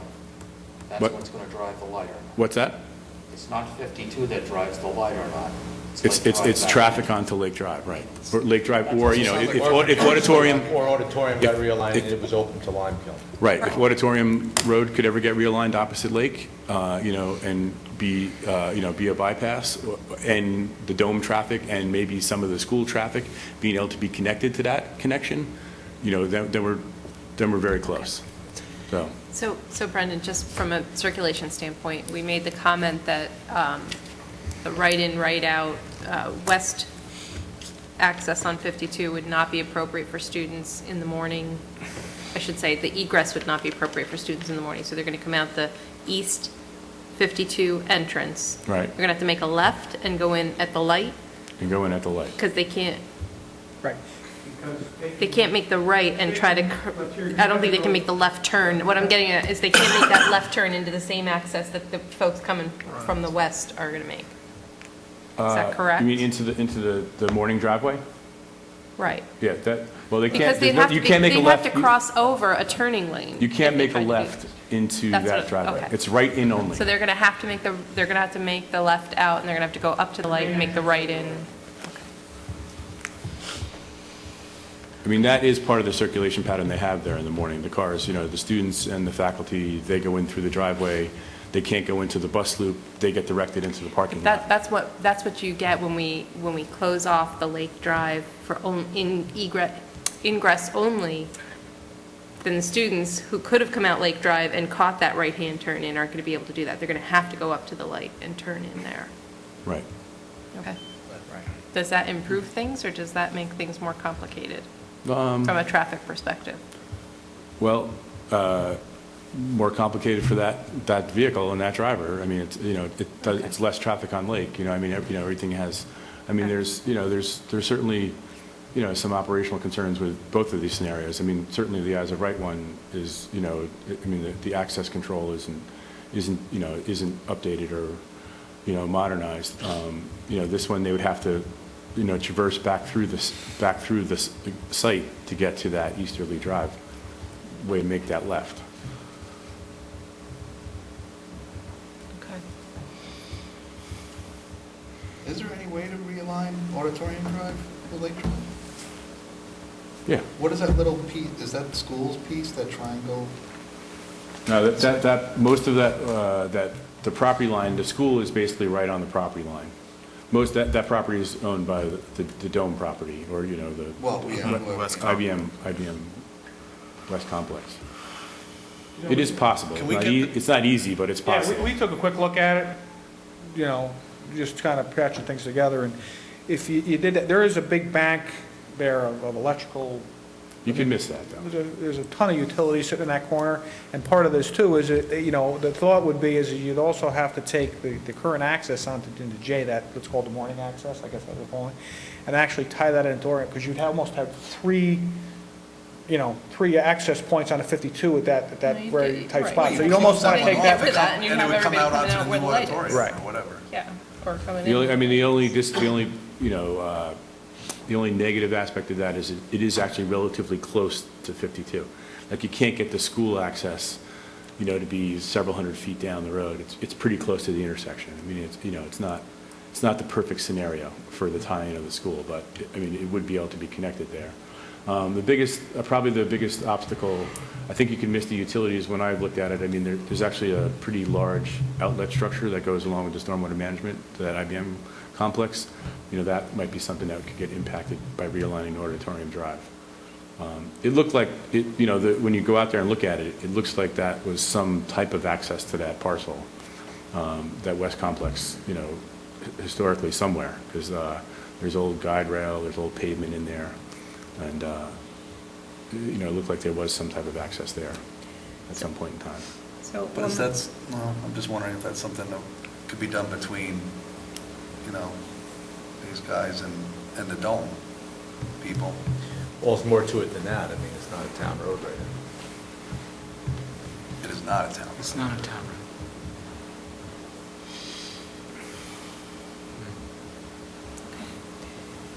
I mean, I guess the other thing, just to bring up about the DOT, I mean, the same thing, DOT, when we talked about the existing signal at Rockville Drive and what it would take to unbag that signal.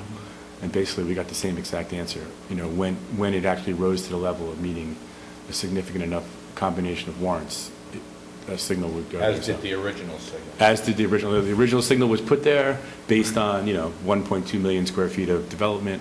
Not thereabouts. And the dome alone probably wouldn't, rise it to the level of meeting, significant not enough warrants. consistently. It might for a particular event, but it's not going to be consistently. Right. So it's just something. So one more thing, Brendan, because I think, we're going to be in public hearing at our next meeting for this, and we need to describe these options. So was it better or worse to remove the pump versus the drive-through? Like, what helped the traffic more? What helps the traffic more? The drive-through, especially in the AM, produces, more traffic than one pump. The removal of one pump and two fueling positions. But, that's not something the applicant wanted to consider.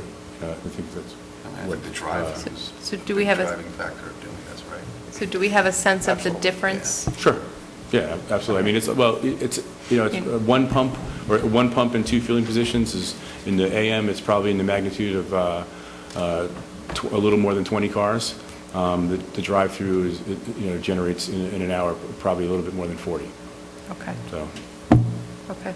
I mean, ultimately, if we could prescribe to something along what we're doing here to try and, keep our general plan that we had proposed, reducing the pump island by one, getting that traffic onto Lake, and then have something along the lines that if such time, again, this whole thing with Auditorium and the Dome, it's still kind of an unknown, effectively, until things really get rumping on it. I mean, they're still in front of a rezone, so it's kind of, you're guessing. But, at some point that we could, if something happened here which would warrant that, then we could actually go ahead and come back and take a look at modifying some of these entrances to now allow more traffic. I think optimally that's the best scenario when you have the light and the signalized intersection there. When you have the light, right. When we have the light. And I don't think there's any apprehension to come back, because ultimately it makes the site work better that way when that light is there. We just can't get our hands on it right now. So I think there's certainly the willingness, if there's a mechanism to come back to look at these access points later. Okay. If in fact that's there, that's certainly an option. Just another point to bring up even about, the DOT's thought process too. They have a much harder time when things are projected or theoretical than when they're actually happening. If a development went in. Even though we can give them 10 sites within, a 15-mile radius of this that have a similar.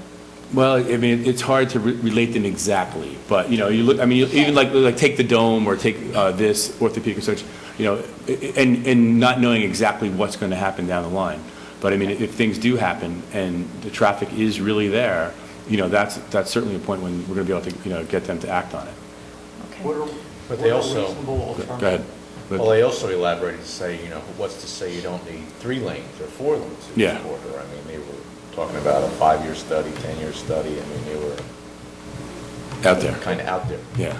The gentleman that was an application earlier, he is right. It's a little more than 10,000 cars a day. in that corridor. You know, you need another 10,000 cars before you got to the point of widening, even considering a widening. So it's, you know, it's not anything you could But foresee. widening, that's a totally different scenario than a light. Yes. It just allows traffic. And it to was move really more just, it was their smoothly. way of just saying, you It know, was- yeah. you know, like skirting the issue, you know? Like, oh, well, we should look at it long-term, you know, because maybe it'll need 4 lanes instead of, or, you know, instead of 2, but it's not realistic. We tried to head that off there, but. Would a reasonable compromise be to build it with a drive-through and just don't open it until the light gets installed, until traffic warrants it? But I think what we're Well, why does it hearing, never happen? I think what we're hearing, Bob, is that the DOT is saying right now, no light. Period. Correct, but if there's no light now, but you put the drive-through through there, but you don't open it until traffic justifies putting a light in, then you open the drive-through. But you need the drive-through to justify But the you, light. right, I mean, chicken or the egg. yeah. This wondering is. But I think, I want to just be clear, though, what we're hearing is that what Brent, Proposed the idea of putting a sorry. roundabout by Lake Road and eliminate the light going into John Jay. I'm sorry, I can't see who's talking, Mike. Looking at them the same way, right? Sir, I apologize. We're going to be in public hearing on this in 2 weeks from now, so I can't entertain public comment right now. I do apologize, but we can't do that. I'm sorry. Go ahead. No, okay. All right, who was in mid-thought? Well, I thought Bob was saying something about the You drive-through. build it with the drive-through there, but you wait until the rest of the area develops enough to warrant a light, then you open the drive-through. Is that a reasonable compromise? Would the applicant be willing to do that? Doesn't make any sense. I'm going to say, Bob, that our direction from the DOT right now, and Brendan, you're going to correct me if I don't say this correctly, but they're saying there's no need for a light here, there's no foreseeable need for a light here. So regardless of what happens at this site, regardless of the traffic this site generates, even if we put it all on Lake Road, they're still not seeing a need for a light here. Right. So what the applicant is proposing is, well, I can limit some of the traffic generation, and we can push all the traffic out onto 52 and keep it off of Lake, and that's what's in front of us versus going back to the original site plan, which is a car wash, slightly increased deli, and the reconfiguration of the pumps, the same type of pump configuration as here. I was trying to say, was there a third alternative? And maybe there isn't. It just occurred to me. Okay.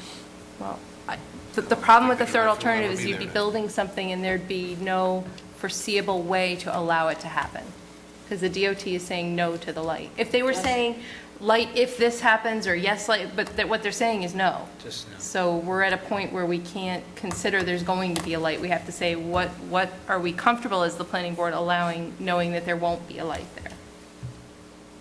there? I mean, that's the scenario. Well, it's applicant's risk. He wants to build it and take the chance that the light will be justified eventually. Or not.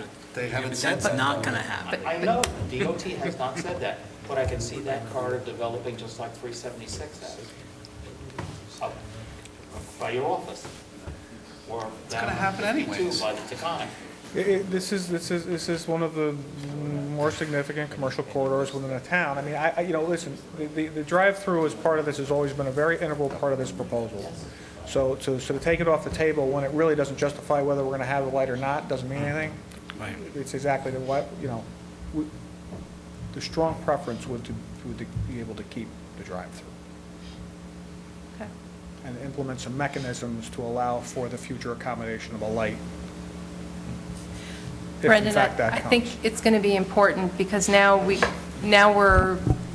have different marching orders, right? So originally we thought, hey, if we make our case to the DOT, this is going to be something that with all the development happening on the corridor as a town, we're saying we see a lot of potential here, and the DOT said no. So as a town, we've kind of gotten a direction that this isn't going to be a light. So what I want to understand for the public hearing is what is the volume of cars that'll be generated from the site with these two proposals?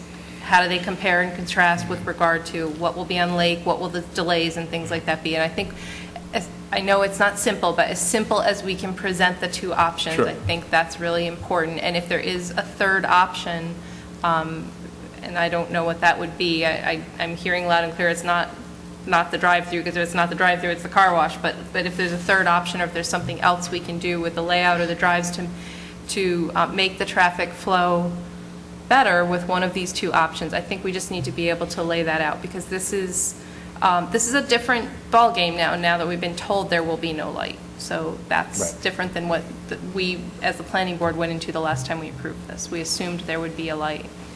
We'll coordinate with Mike so that we can get some stuff up on the screen and just schematics of showing the traffic volumes and the level of service.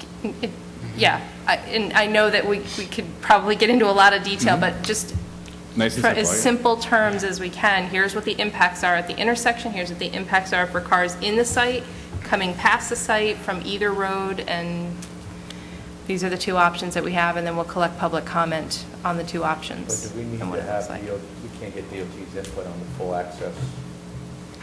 We can begin that process, you know. We're going to go down the same path and potentially land up in the same spot. It's possible. I mean, what I intend to do is I wanted to, get the feedback from tonight's meeting. Like I said, we've already had preliminary contact, is we're going to submit something to the DOT. And since it's all fresh in their brains right now, and we've had meetings with all levels at DOT, that I'm going to look to try to get some response out of them before the 20th. Okay. So that we know whether this would be a viable option or not from their perspective. Okay, and Well, they already. why wouldn't it be? They haven't said that this is a viable. Because they have two They have full not. access right now on 52. Right. So why wouldn't this be a viable why wouldn't option they? with the DOT? I don't understand what you're asking. Because you never know. Yeah, obviously. Okay, You never- fair enough, all right, You fair can enough. drive, you can All right, drive all around right, and all right. find many scenarios that are like this, better than this, worse than this, on state highways all around the region. But, sometimes it's subjective to the reviewer, sometimes it's subjective to what their, what their. Are you dealing with the same people every time? Right now, I have a layer, the layers that we're So dealing you're with. going to go to the next guy and he's going to say, yeah, well, let's do Yeah, it sure, right we'll there. do that. No, I mean, now, the DOT has modified their review process a little bit. Commercial development, it all gets funneled through the same process. It's just I that don't know. you have to get through several layers before you get to the person that actually makes a decision. That's the problem. The thought is that right now, again, we have 4 completely unrestricted accesses. Right. all over Yeah, the place. you can do whatever you want. Anything beyond what's there now is a betterment. The question is can we sell this to them based upon what's being proposed? They could come back and say, it's okay, we don't like this access too close to the lake. They Right. could come back and say that. Yeah. So we the question is maybe, based upon the history here and what everybody's going through and so forth, they may be more inclined to say, okay, normally we wouldn't permit that, but we got to give it to them. Yeah, ideally, Can they change we your shouldn't current have- access now? They don't, DOT doesn't have a general policy yet. The answer is yes, they could, especially if they identify an operational problem or Can an they say, accident. oh, well, wait a minute, now that you bring it up. Or an we'll accident close it out- problem? Close it anyways. It's not what, they don't do it as a general practice at all, though. It would have to come up as a high accident location. It'd have to be, Something like that. there'd have to be something that you could document to warrant a change. Think about all of some real marginal accesses on a number of I state know. highways that are, they don't go back and say, hey, it's not what they do. They come through with an improvement on a corridor, then they start looking at that, or maybe an Right. accident issue. If they or were going something. if they're going to redo this section of 52, then they would look at all the access, Yeah. and try to improve it, yes, so.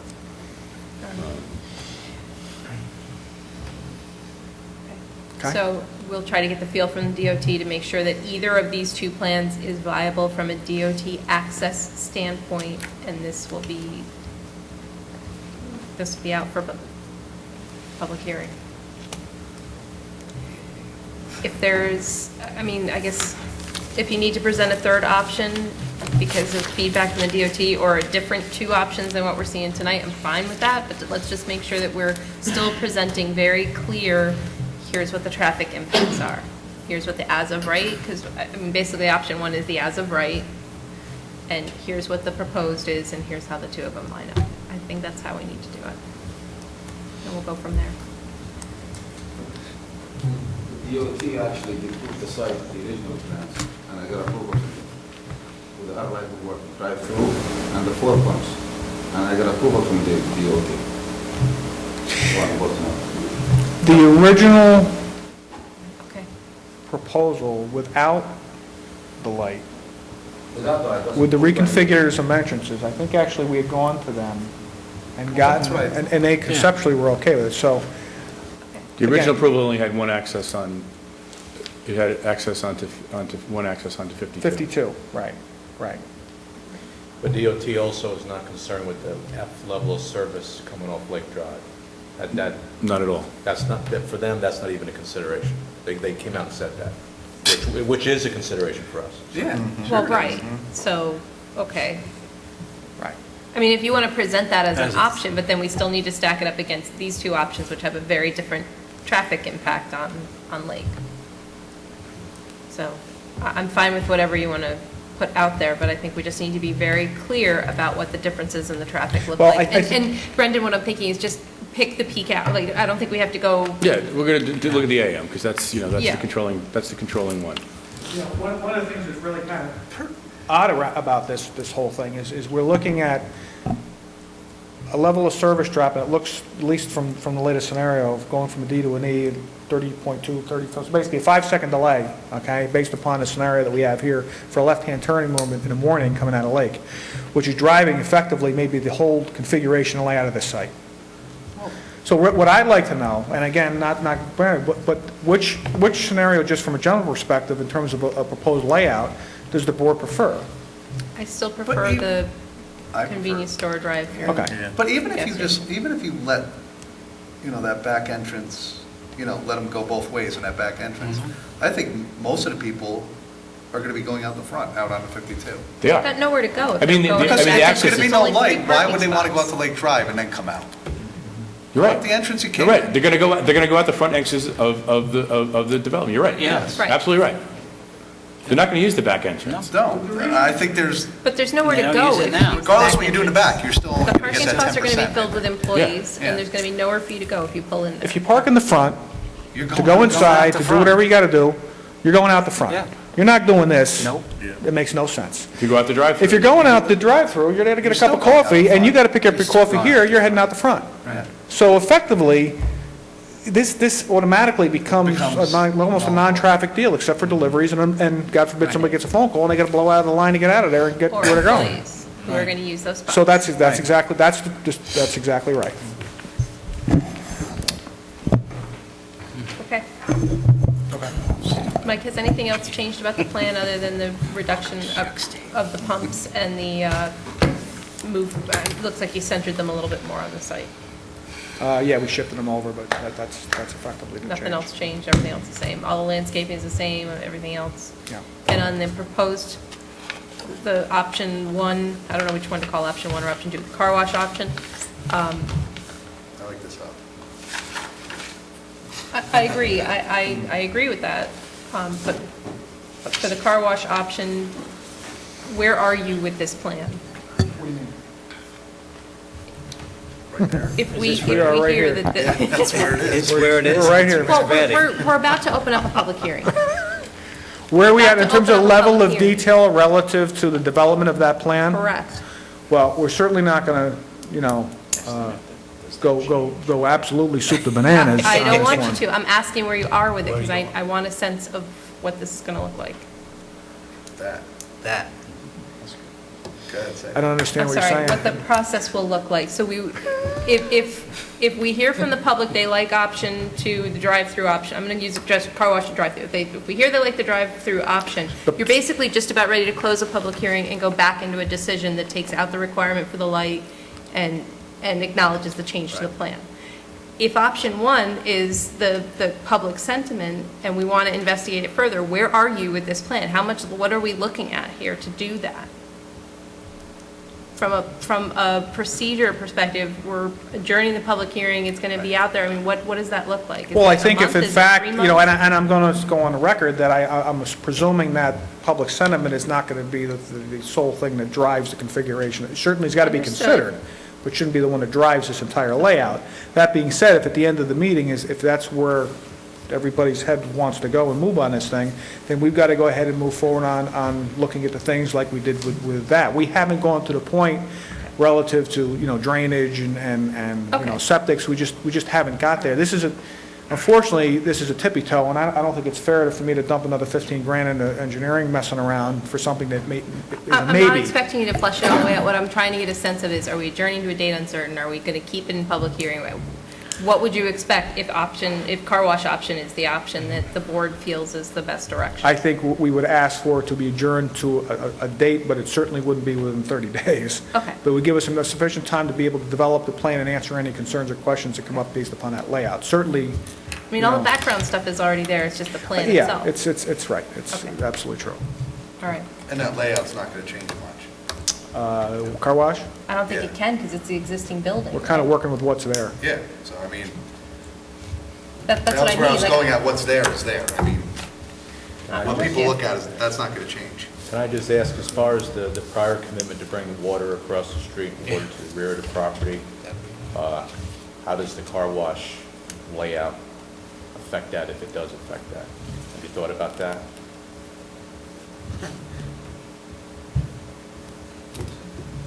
Currently, The current proposal is to connect to the water main on 52, bore underneath 52, and extend it to the back of our property, based upon the current proposal. What's being asked is that scenario, in terms of that offering, change relative to this current proposal as it relates to a car wash?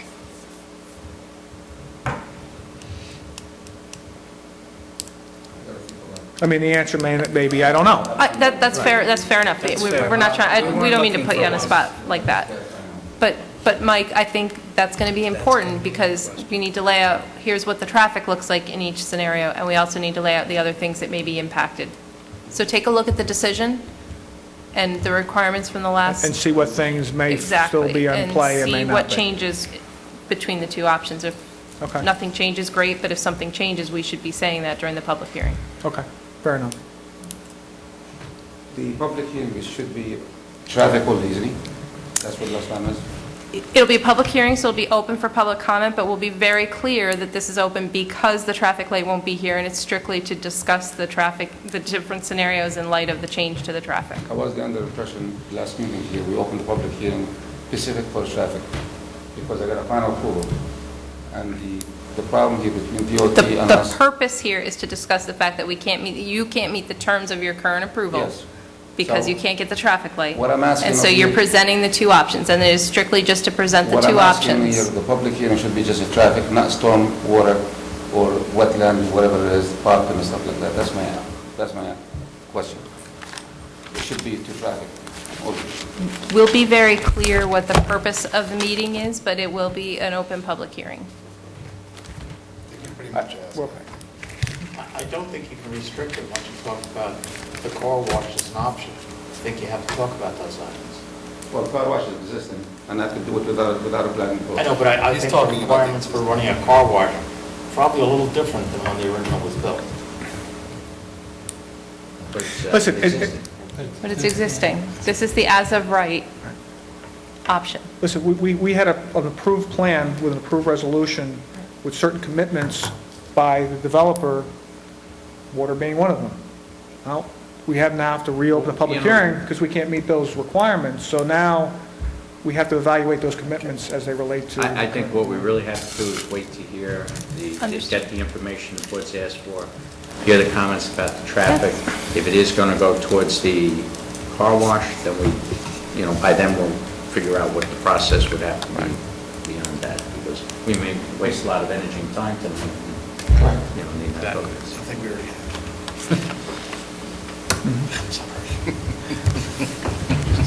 But the site does have approval, and so they did come back to modify the one condition. Right. So, while I agree you can't stifle public comment, I understand how we will open the public hearing and what we will. is for traffic. I totally get that.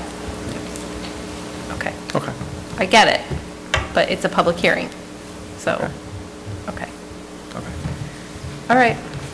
Anything else we need to go over? Any other, Brendan, from your perspective, anything else we should be talking about?